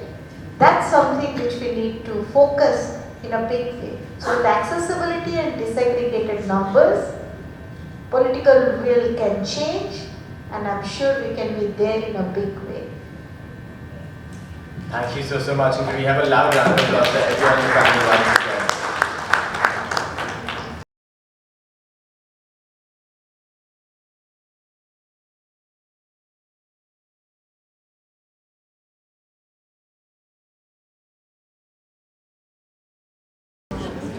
Without further ado, we start with the third panel discussion. Its title is Breaking Barriers, Pathways to Inclusive Governance Through Economic Inclusion, Budget Equity and Health Accessibility. The moderator for the event is Pratap. He is a professor and executive dean at the Jindal School of Journalism and Communication at Global University. He is a senior journalist and former resident editor at NCPEDP. हमारे अगले panelist Shri बच्चू कपूर हैं। वे प्रहार जनशक्ति की party के संस्थापक हैं। वे महाराष्ट्र के अचलपुर निर्वाचन क्षेत्र से पूर्व विधायक हैं। Our next panelist is Mr. Pawan Kumar. He is a financial journalist with nearly 3 decades of experience in addressing policy matters. He is currently the editor of Government Affairs at SMS Digital Media. He has formerly worked with BBC, CNN and Sarangi. Our next panelist is Shri. He is the head of legislative and civic engagement initiatives at PRS Legislative Research. He is an IBIP and ineffective and holds a bachelor's degree in commerce and law from the Delhi University. We also have Arman sir joining us on this panel. Have been associating myself with Arman and Noble's organization out here, and that's been a learning curve for me as well. So each time I'm involved in such an event, I just learn a little more from you all. And I was actually quite intrigued when I was sitting out here at the words, empowering inclusion, a dialogue on disability, politics and economic justice. हम शब्द बहुत आसानी से हम लिख देते हैं, कह देते हैं, लेकिन हर शब्द की एक जो मायने जो रखते हैं, I'm not very sure we take it so seriously. And there was a lovely editorial that I was reading एक journal में जहाँ पे लिखा हुआ था कि the new world order, दुनिया की जो world order है वो बिल्कुल change होते जा रहा है. तो this is the first time since Second World War that the world political order is completely shifting. So this is it's a great time. 100 साल बाद शायद हम we will not be alive, but one will look back and study this time as the time of the greatest disruption. तो और हर तरह की disruption अब हो रहा है, social, political, economic disruption हो रहा है, और हमें पता नहीं है कि अगले 25 साल में भी दुनिया की जो तस्वीर वो हमें दिखाई नहीं दे रहा है. We can't even predict what is going to happen after 5 years. और उस कॉन्टेक्स्ट में मैं आज बात करना चाहता हूँ कि भाषा जैसे उस एडिटोरियल की बात में कह रहा था कि language has lost its verity. ये सारे शब्द की जो मीनिंग थे, डेफिनेशन थे डिक्शनरी में, अब वो डेफिनेशन बदल रहा है. ये एम्पावरिंग शब्द से मुझे थोड़ा सा चिढ़ होने लगा आजकल. हर जगह हम एम्पावर करते जा रहे हैं. मुझे पता नहीं कि हम कौन होते हैं एम्पावर करने के लिए किसी. एम्पावर के अंदर एक शब्द है पावर, लेकिन पावर तो है ही नहीं. अगर पावर होते तो एम्पावर करने की जरूरत ही नहीं था. इंक्लूजन की जैसे inclusion is the biggest joke, at least across the world, not only in India. ये सिर्फ भारत की बात नहीं है. And I want to invoke, आज बड़ी incidentally हम Constitution Club में बैठे हुए हैं. Constitution की 75th year इस साल हम सेलिब्रेट किए.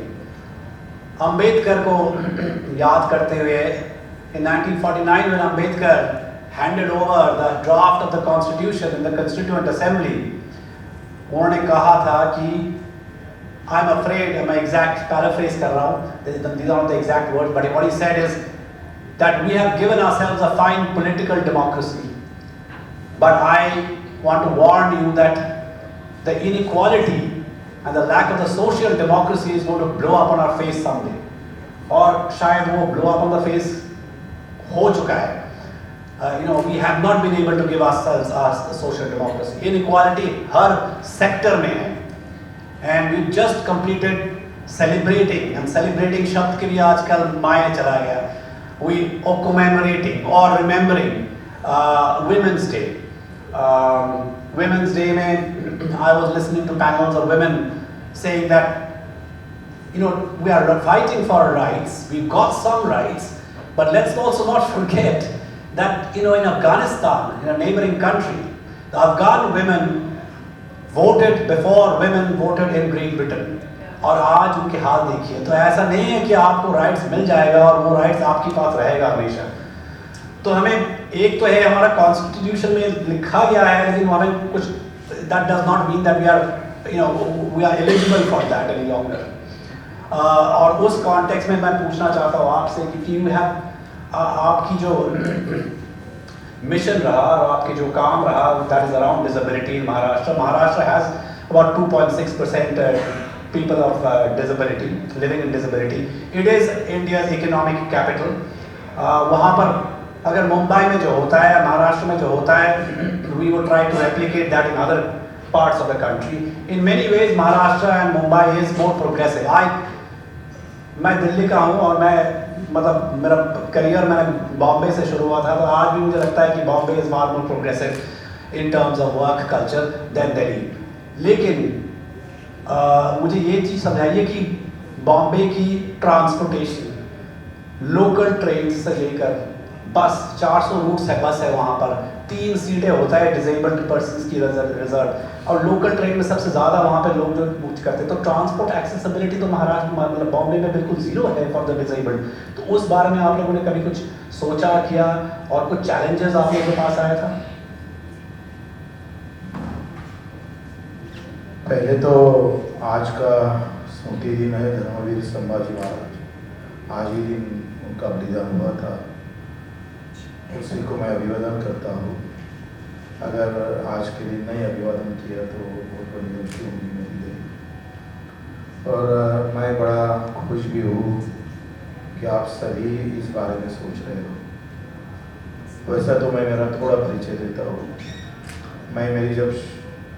मेरी शादी थी, तब मैंने गांधी जयंती के दिन शादी बनाई थी. कोई तारीख नहीं लिखा दी थी. उसी दिन मैंने इस शादी को अपनाया और कहीं किसी को खिलाया नहीं, खाना नहीं खिलाया, किसी को कुछ दिया नहीं. उस टाइम हमारे पास पैसे नहीं थे, 20-30 साल पहले. उस दिन हमने सब विकलांग भाई मेरे एरिया के बुलाए थे उनको, तो जितना भी साहित्य उनको लगना है उस दिन शादी का खर्चा उन पर किया था, और हाथ में तिरंगा लेकर हमने शादी बनाई थी. तो इस तरह से आपने बात रखी है. अभी तक मेरे पर कम से कम 200 अपराध मेरे पर दर्ज हुए जो दिव्यांगों के लिए मैंने आंदोलन किया. और महाराष्ट्र ये पहला है देश के अंदर कि स्वतंत्र दिव्यांग मंत्रालय स्थापित हुआ.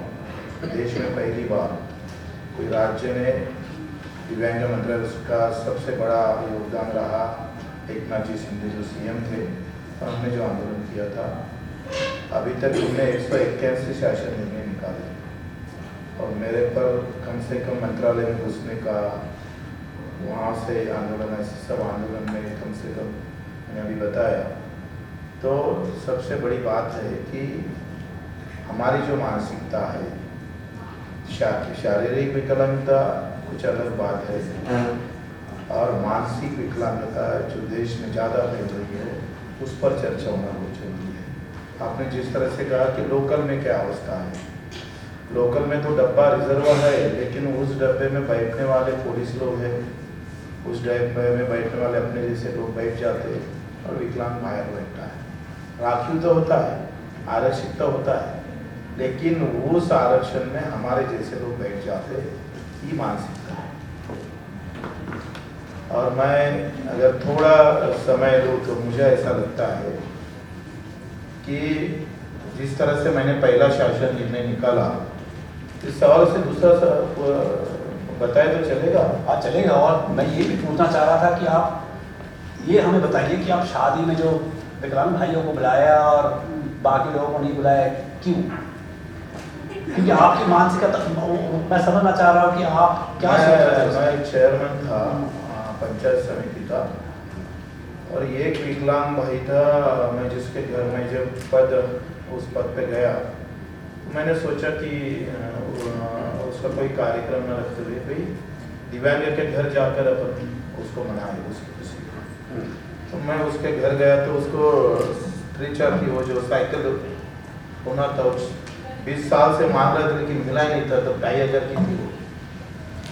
और मैंने फिर मैं शिवसेना में था, मैंने अर्जा किया सीएम को, तो उसे 200 साइकिल की जरूरत थी मेरे तहसील के अंदर, तो वहाँ से एक ही मंजूर हो गई। 1 साल के बाद एक साइकिल मंजूर हुई थी मंत्रालय से, तो कहीं से साइकिल नहीं मिल रही थी। फिर मैंने, हमारे कार्यकर्ता ने सोचा कि भाई गवर्नमेंट तो देने को तैयार नहीं है, तो फिर अपने क्या करना चाहिए। फिर मेरे दिल सोच आई और मैंने ठहरा कि भाई जो अपन शादी में खर्चा करते हैं बयान में, तो वो अपन 30 बार पर साइकिल करें, इसलिए उनको बुलाकर शादी बनाई, क्योंकि 20-20 साल उनको साइकिल नसीब नहीं आई। तो फिर इससे जो सवाल मैं पूछने वाला था आपको, मैं पूछ लेता हूँ कि विकलांग के लिए, पीपल विद डिसेबिलिटीज के लिए बाकी लोगों को, मतलब मैं और आप, जो मैं सोच रहा हूँ कि मैं विकलांग नहीं हूँ, but in some way I may be tomorrow disabled in some way, but today हमारे लिए सिर्फ ये चैरिटी है? Is it only philanthropy? Is it not going to be about rights? क्योंकि जो साइकिल नहीं मिले आपको 200 साइकिल, फिर आपने सोचा कि शादी में मैं साइकिल दे देता हूँ, तो वो तो एन एक्ट ऑफ चैरिटी हुआ। तो ये सिर्फ चैरिटेबल एक्ट ही रह जाएगा या इससे आगे हम कुछ बढ़ा? इसलिए तो फिर आंदोलन किया, जो दर्ज मेरे पर अपराध दर्ज हुए 200 हुए। इसका नतीजा यह है कि देश के अंदर पहला दिव्यांग मंत्रालय महाराष्ट्र में निर्माण हुआ। ये हमारी, और अभी पूरे देश के अंदर हमारे महाराष्ट्र में हर नगर पालिका, हर महानगर पालिका और हर ग्राम पंचायत में दिव्यांगों की नोंद होती है। मैंने पहला जिया निकाली, सर डेटा मिलना चाहिए ना, तो मैंने सोचा कि मेरे गांव में कितने दिव्यांग हैं। मैंने सरपंच को पूछा कितने दिव्यांग हैं अपने गांव में, नहीं पता। फिर दिव्यांग में अस्थिव्यांग कितने हैं, मूक बधिर कितने हैं, अंधे लोग कितने, तो पता नहीं है। फिर हमने शासन निर्णय निकाला कि हर ग्राम पंचायत, हर नगर पालिका, हर महानगर पालिका में दिव्यांगों का रजिस्ट्रेशन होना चाहिए, वो अनिवार्य किया। और आज हमारे पास सही डेटा मिल गया कि हर गांव में कितने दिव्यांग हैं, हमारे पास पता ही नहीं है गांव के अंदर। तो पहला काम हमने ये किया, पूरे महाराष्ट्र के अंदर अभी इसकी रजिस्ट्रेशन होता है। अगर कहीं एक्सीडेंट में विकलांगता आती है, उसकी नोंद ग्राम पंचायत में करना पड़ता है, उसको नगर पालिका में करना पड़ता है, महानगर पालिका में करना पड़ता है। इसीलिए पता चलता है कि मेरे घर में कितने, मेरे गांव में कितने दिव्यांग हैं। ऐसे मिलाकर 181 शासन निर्णय हमारे साथ गवर्नमेंट रूल बनाया, और उसका नतीजा ये हुआ कि देश के अंदर पहला महाराष्ट्र राज्य ये है जो 5% हर महानगर पालिका, हर ग्राम पंचायत, हर नगर पालिका को खर्चा करना पड़ता है। जैसे हमारी मुंबई महानगर पालिका 30 करोड़ साल में खर्चा करती है, पुणे महानगर पालिका 20 करोड़ खर्चा करना पड़ता है। ठीक है, मैं क्योंकि आप ही प्रधान वक्ता है, इसमें मैं आप वापस आप पास आ रहा हूँ, but I can come to what you was talking about, politically say for example Maharashtra is a little more empowered in terms of disability rights, at least from the point of view of political, passing the laws or setting up a ministry. But the people, the executives, the bureaucracy which actually is supposed to implement it, execute it, is there always a gap in this country between what the politicians want and how the bureaucrats execute it? Because in terms of execution, we don't even have the basic execution of inclusion. Forget about disability. I mean, today I'm thinking of the greater, of the larger, definition of inclusion. I mean, India is definitely not an inclusive country. In no way can I find inclusivity in any sector, but in disability it becomes even more a difficult, challenging thing for the people out there. So do you think that that gap exists in sensitization of the bureaucracy?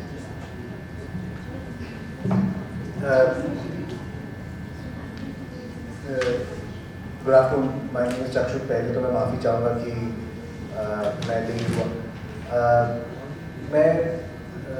मैं sir को सुन रहा था और मुझे उनकी दो तीन बातें बड़ी अच्छी लगी हैं। मॉडरेटर साहब drew our attention to a very important point about हम इस विषय को देखें कैसे, what is the lens or what is the outlook that we should look at। तो एक मेरा सुझाव ये है कि मैं कहीं पे पढ़ रहा था कि अगर हम अपने खर्चों को देखें,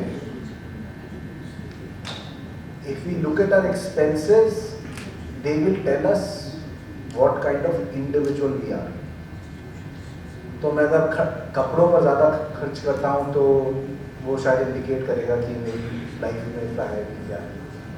मैं पढ़ाई लिखाई पर ज़्यादा खर्च करता हूँ तो वो शायद इंडिकेट करेगा कि मेरी प्रायोरिटी क्या है। तो अगर हम एग्जीक्यूटिव कार्यपालिका की अगर बात करें, तो अगर आप ये देखना चाहते हैं कि एग्जीक्यूटिव की प्रायोरिटी क्या है किसी सेक्टर को लेके, तो you should just look at the amount of money that they are proposing to spend on a particular topic. Now assuming that the reason we are having this conversation is that priority is not there in thinking of putting together a seizable percentage of our municipal budget or state budget or union budget। तो हम लोग को एक कदम पीछे लेना चाहिए और हमें ये सोचना चाहिए कि हम लोग हमेशा रिएक्टिव ही सोचेंगे in terms of our approach to the question of differently able। और मेरा रिएक्टिव का एक बहुत सिंपल डेफिनेशन है कि कुछ दे दीजिए, ठीक है। वो आप वॉकिंग स्टिक दे दीजिए, आप क्या कहते हैं व्हील चेयर दे दीजिए, आप कोई सुविधा प्रोवाइड कर दीजिए, then you multiply it by the number of people. वो मेरे ख्याल से I don't think it is the right approach. So that's one part, the money is one part. दूसरा, एज सोसाइटी हम लोगों ने थोड़ा सा एस्केपिस्ट काम किया है, और वो एस्केपिस्ट काम किया है कि आपको इंडिया में कोई भी अगर दिक्कत आ रही है तो द रिस्पॉन्स इज कि उसके लिए कानून बना देते हैं। तो अच्छा, आपके पास डिफरेंटली एबल लोगों की समस्याएं हैं तो उनको कुछ चीज़ें नहीं मिल रही हैं, कानून बना देते हैं, सब ठीक हो जाए। So I'll give you an example. It is not the best example, but I'll give you an example. 2005 में मेरे ख्याल से prevention of domestic violence against women संसद में कानून पारित हुआ, और उस कानून में लिखा गया कि हर डिस्ट्रिक्ट में एक prevention of domestic violence officer तैनात किया जाए। तो जब कानून वो लागू हुआ तो मंशा अच्छी थी, was a great idea, let's make a law, the law will help solve the problem. जब वो कानून लागू हुआ तो हमने क्या किया, हमने एक नया ऑफिसर नहीं अपॉइंट किया as a district prevention of domestic violence officer. वो जो एग्जिस्टिंग डिस्ट्रिक्ट कलेक्टर था उसके पास 100 काम और थे, उसको हमने 101st काम ये बता दिया कि आप ये सारे काम करने के बाद एक थोड़ा सा डोमेस्टिक वायलेंस का प्रिवेंशन भी देख लीजिए।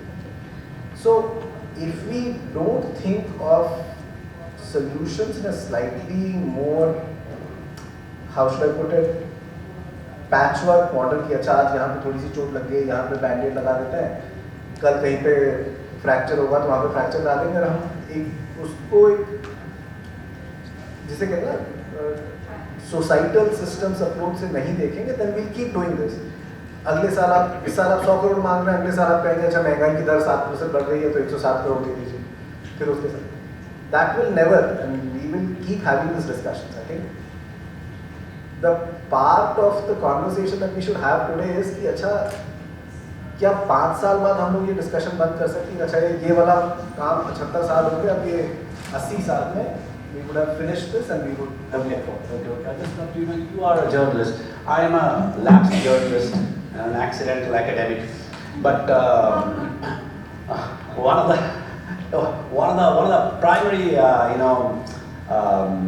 shortcomings that I see both in journalism and in academia is lack of proper data. And one of the reasons for this the budget's inclusivity, where we are what we are discussing today, is because of disaggregated data. Also, we are talking about, we are working with the 2011 census, which doesn't even list, half of the disabilities that are now listed under the Act. In this small room, there are 50 people, and we are having it's like almost like an echo chamber. We are speaking to ourselves. When will issues of disability be discussed on prime time? Will be a front page. I mean, I teach students of journalism, and sometimes it frustrates me. But every time I tell them that, how do you get a story on page 1?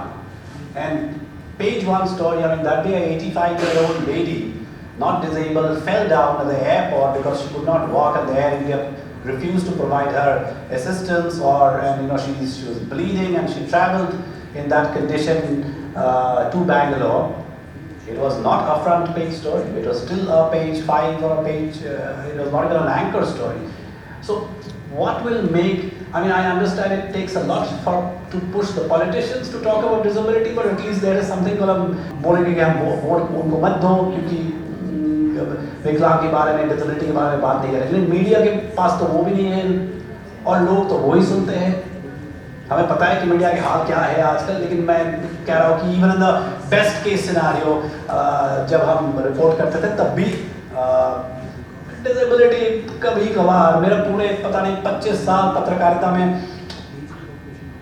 मुश्किल से 5 या 6-10 stories हमने की disability के ऊपर, वो भी कभी मुलाकात हुआ, और काफ़ी बार अरमान की वजह से नहीं किया, क्योंकि इसीलिए हमारा जो whatever our relationship goes back many years, because that was one of the, but unless I met Arman, I wouldn't have probably even done those stories.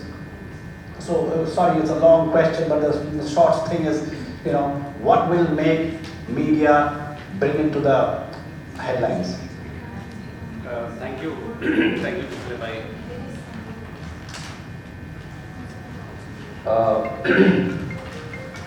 I am also a retired, so to say, journalist, but have my heart and soul there in journalism, more as a student of communication. मैं अरमान भाई के साथ कुछ सालों से जुड़ा हूँ, and I think I have learned a great deal as a student of communication. आज बड़े ही सकारात्मक और सुनिश्चित तरीके से हम लोग इस संवाद के लिए इकट्ठा हुए हैं, और मुझे लगता है कि एक शुरुआत जो अरमान भाई, इनकी संस्था और इस तरह के और भी सारे लोग ने जो किया है, उसमें कहीं ना कहीं मीडिया के लिए सीख है, मैसेज है, नैरेटिव है, जिसको पिकअप करने की ज़रूरत है। मुझे लगता है नज़रिया और जरिया दोनों बदलने की ज़रूरत है डिसेबिलिटी को देखने के लिए। नज़रिया जैसे ऑनरेबल फॉर्मर एमएलए बच्चू सर ने बताया कि कैसे एक सामाजिक परिवेश में इन्होंने एक शादी जैसी इंस्टीट्यूशन को के द्वारा एक मैसेज दिया लोगों को that we need to care for disability and that would have made a great story. उसी तरह जैसे चच्चू सर बता रहे थे कि कैसे हमें चीज़ों को थोड़ा एनालिटिकल करके देखने की जरूरत है. डिसेबिलिटी या इक्वालिटी या इंक्लूजन को हम फ्रंट पेज तक कैसे लाएं? Yeah, I mean, so we are not. I mean, I would slightly beg to differ. We are not only looking about front page. That story that you're talking about, incidentally, the edition that I got in Times of India, it was there on front page, one column, but the split was there, 5 column on page 5 or 6, whatever. It is beyond first page. It is about finding that space in a chaotic space that we operate. I have been a print journalist for 13 years, and I know there is this obsession with the crime, cricket, cinema and Bollywood, 3C and 1B I call it. And then how do we invade? I think conversations like these and examples like his, I think will have begun to change. We communicate with the media on behalf of NCPEDP, and I can tell you, and Pragya, my colleague, and Divyan's they are here, there has been certainly a shift. We are still not finding, you're right, Kisle bhai, that we are still not finding that front page. But I think the change has begun in terms of perception, that these are also issues that we must highlight. I think I keep a slightly optimistic view, and we have found many journalists, Pragya would vouch for it, who are beginning to be positive and sensitive about the issues that we raise to them. I know they are struggling with hardcore news items against such soft stories where Dr. Tharoor gave many page one Indian Express headliner or maybe Hindu headliner.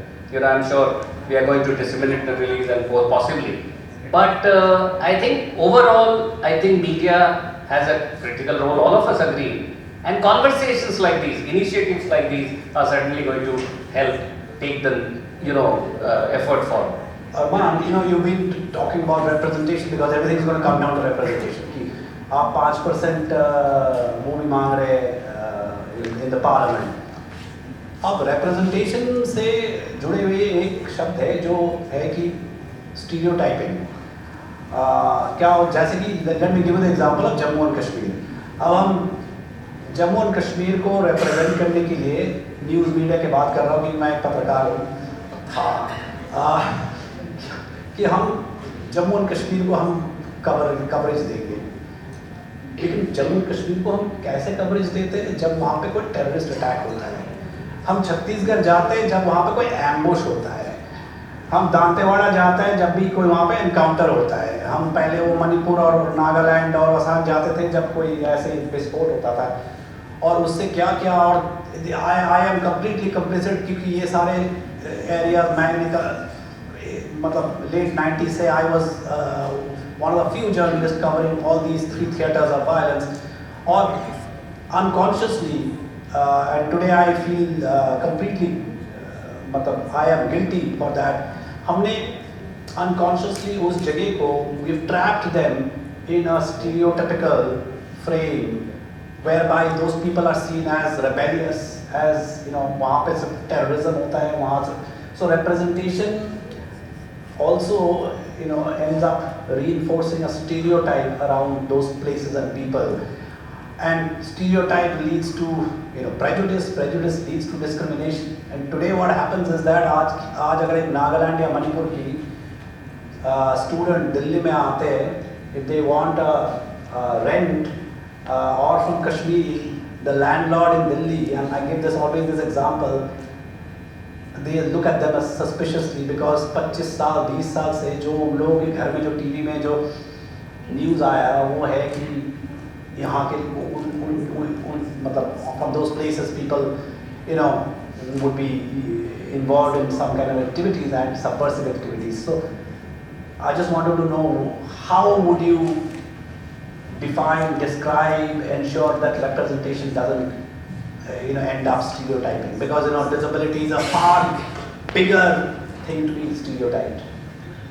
No, Kishore, first, I would like to echo what Dr. Anand has said, that, this Air India news was on the front page.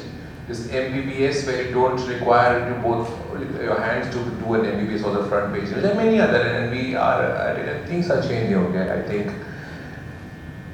But I agree with you that discourse that you want to start to find that discourse on the front page, we are still far away from that.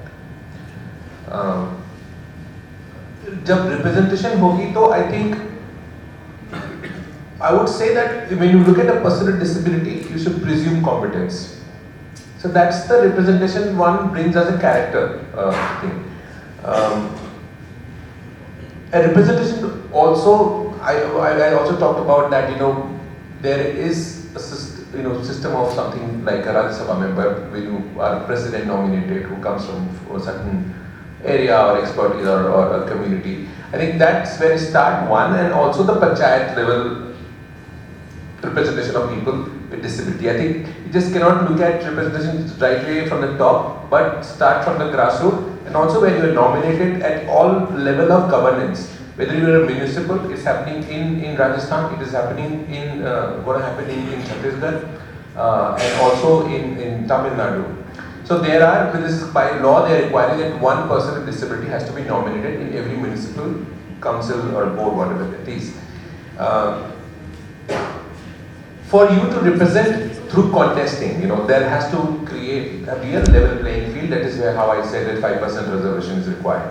I cannot be contesting against somebody who's, not like you do it in SC, ST or women when it happens thing. So I think it doesn't bring with that kind of a prejudice, and because there is nobody representing disability, there is a acute lack of awareness, there are myths around it, the issues around disability is also not known, and hence there is no representation.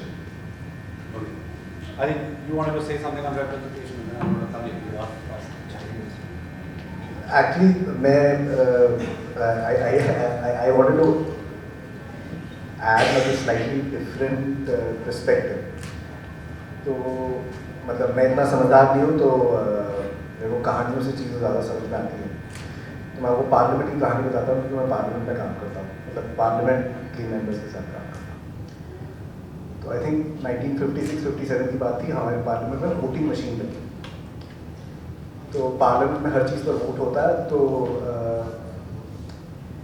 जब वो voting machine लगा रहे थे तो लोगों ने सोचा कि पार्लियामेंट में लोग इतनी पास बैठते हैं, तो जो वोटिंग के बटन हो वो ऐसे लगाए जाए कि एक आदमी एक ही वोट डाल पाए। जैसे हम लोग सारे साथ साथ बैठे हैं, तो आप मान लीजिए आज नहीं आए तो मैंने अपना भी बटन दबा दिया, आपका भी दबा दिया। So they devised a very interesting system where they said कि आपको दोनों हाथ, if a member of parliament has to vote, they have to use both hands on the table to cast their vote. ठीक है, अच्छा system था।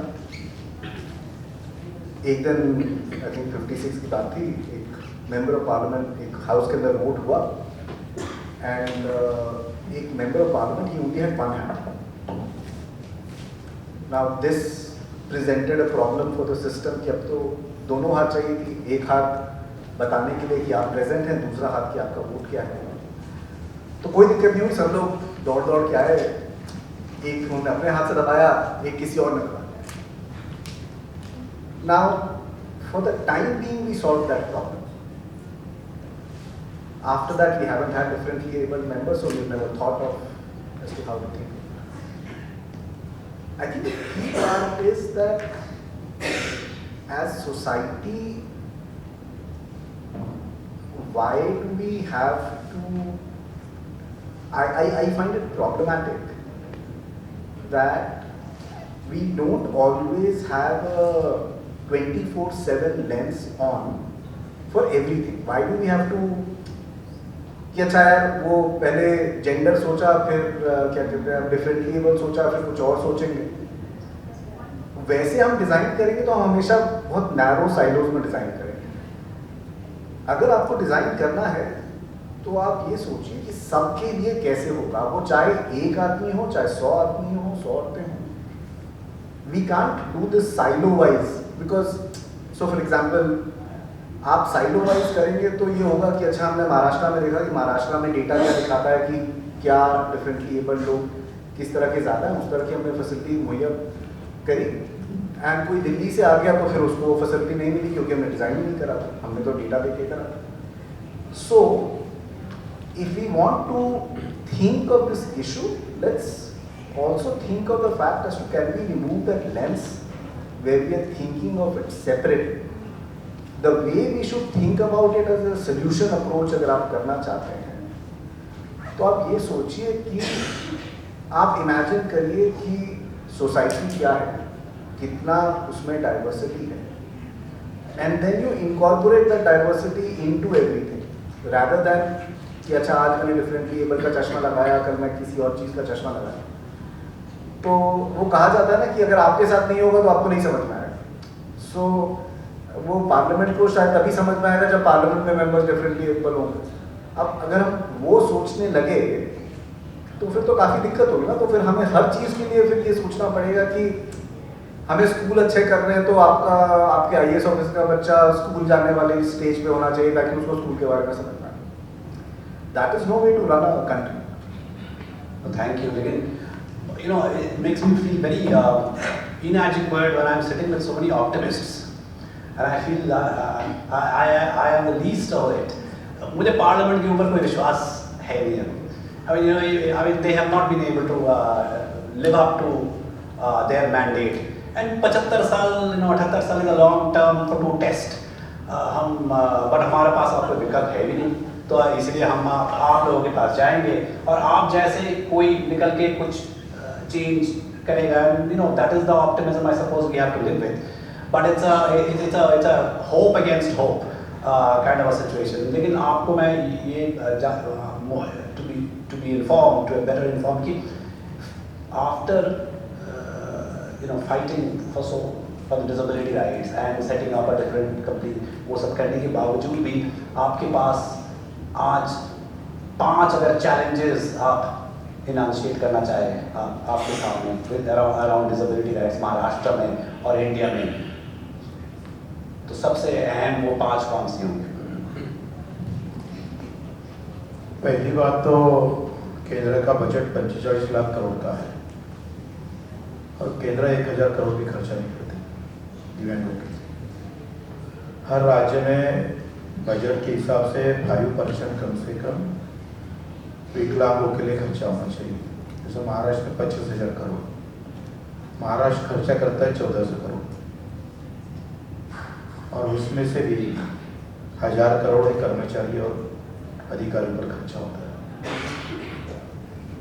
देश में जैसा 8वां वेतन आएगा 2.5 लाख पगार होगा कलेक्टर का, तो 3 लाख तक चला जाएगा। उसकी ज़रूरत क्या है मुझे नहीं पता। हमारे खासदार MP के भी सब पढ़ रहे हैं, उनको भी उस हिसाब से मेरे विकलांग भाई के लिए केंद्र सरकार 200 रुपये देती है महीने की, वो भी टाइम पर नहीं देती। 4-4 महीने लगाती है, कोई आवाज़ नहीं उठा, मीडिया में बात न्यूज़ भी नहीं होती। पहले तो बजट के अंदर हमारा हिस्सा जिसे SC के लिए रखते हो, शेड्यूल ट्राइब के लिए यानी आदिवासी के लिए रखते हो, तो विकलांग के लिए बजट स्वतंत्र होना चाहिए, जाहिर करना चाहिए। वो अगर जाहिर हुआ तो योजना आएगी, वो बाहर आएगा, ये पहले होना जरूरी है। दूसरी बात यह है कि विकलांग पैदा ही नहीं हुआ, इन्हें निर्माण ही नहीं हुआ, उसे किस तरह से हम रोक सकते हैं। जैसा पोलियो लसीकरण हुआ तो बहुत सारी संख्या कम भी हुई, उसके लिए कोई कार्यक्रम नहीं है, और है कार्यक्रम तो खाली कार्यालय तक हद तक है। पहले तो किसी के घर विकलांग जन्म से आता है तो वो सबसे बुरी बात ये होती है, उसकी तकलीफ होती है, तो वो रोकने के लिए पहले कार्यक्रम बनाना चाहिए। अगर नहीं रोक सकते और निर्माण होता है तो उस पर जल्द से जल्द कार्रवाई होना चाहिए। अगर उससे भी बच जाता नहीं हो जाता है तो उसके लिए पुनर्वसन की जरूरत है। देखो, बजट मेरे लिए नहीं है, आपके लिए भी नहीं है। मेरा देश का बजट, मेरे राज्य का बजट पहले किसके लिए होना चाहिए? जैसा अभी इन्होंने बोला कि भाई विकलांग के कुछ विधायक रहे, कोई MP रहे, तो हाँ आवाज उठेंगी। तो लेकिन अभी मेरे को ये सवाल है, सबसे ज़्यादा तो किसानों के खासदार आते हैं, किसानों के विधायक होते हैं, फिर आवाज़ किसानों का रहता है। क्या वजह है? हम पार्टी के गुलाम हैं, हम वोटर के गुलाम नहीं हैं, हम पार्टी के गुलाम हैं।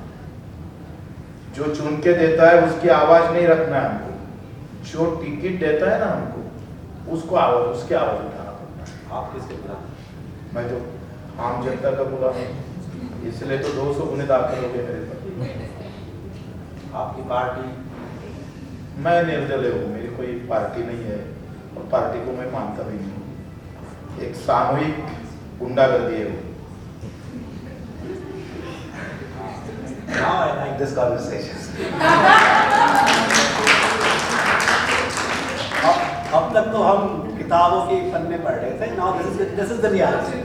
I know, and at least he has the courage to be able to own up to this. ये तो मैं तो ये बोलता हूँ कि पहले तो पुनर्वसन देखो, तुम्हारे पास 100 रुपए दिए, इनके पास 100 दिए, इन्होंने पहले किसको देना चाहिए? वहाँ 2 पैर नहीं है, किसी को आँख नहीं है, और यहाँ 10 लोग हैं, उनके वोट ज़्यादा है और इसका एक ही वोट है। तो हम सब लोग जो है ना, ये इतने बदमाश हो गए, हम वोट की राजनीति करेंगे, ये 2 पैर नहीं है उसको नहीं देंगे, 10 वोट है ना उसको देंगे। इसीलिए राजनीति थी।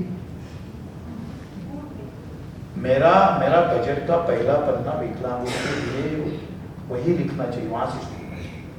देखो, देश के अंदर जाति धर्म के नाम पर योजना आना चाहिए, ठीक है, जो भी है वो, लेकिन मैं ऐसा बोलता हूँ कि जो मुसीबत में है, जो तकलीफ में है, उसके लिए क्या योजना है?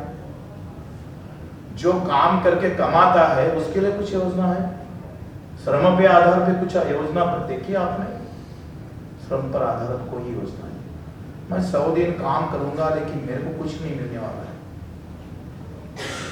मैं 2 पैर मेरे टूटे हुए, लेकिन मेरा एजुकेशन अभी भी मूक बधिर हमारे बांधव है दिव्यांग, उनके लिए कहा 12वीं के बाद कोई स्कूल नहीं है, कोई कॉलेज नहीं है। अभी भी जब हमारे अंदर लोग हैं उनको परीक्षा के टाइम जो सहायता के लिए कोई एक आदमी को लेके जाना पड़ता है, ये अभी तक सुधारना नहीं हुई, कोई टेक्नोलॉजी नहीं आई।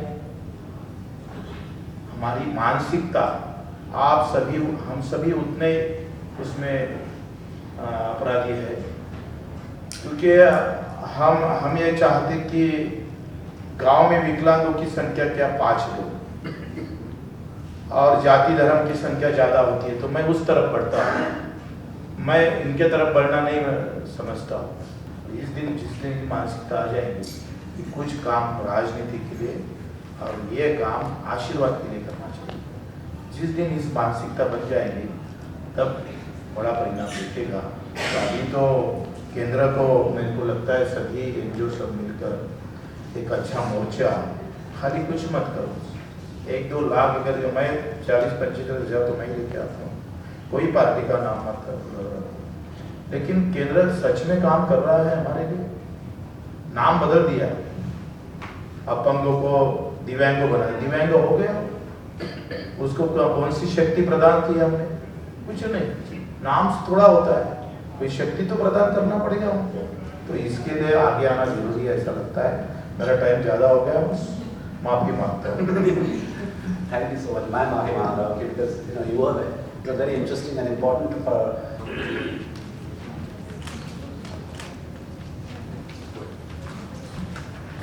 Thank you.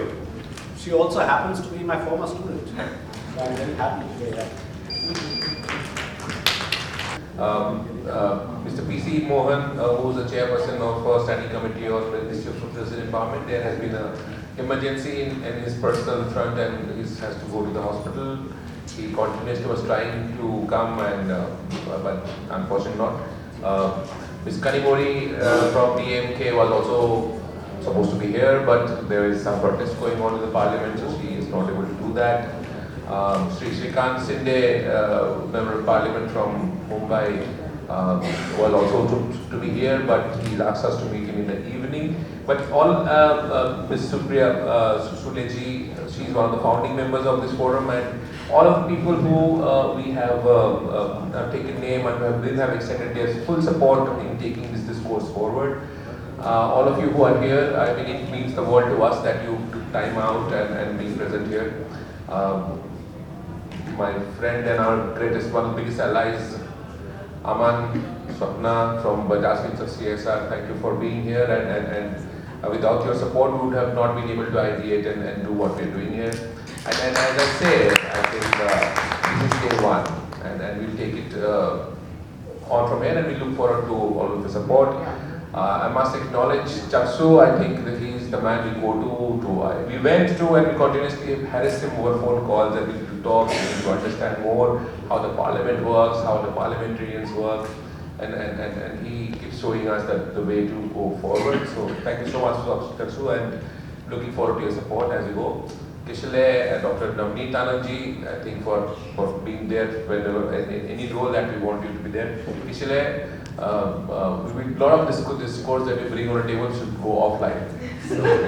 So with that, this lunch, and thank you so much once again. And this would not have been possible without my excellent team, the NCPEDP team for putting this together.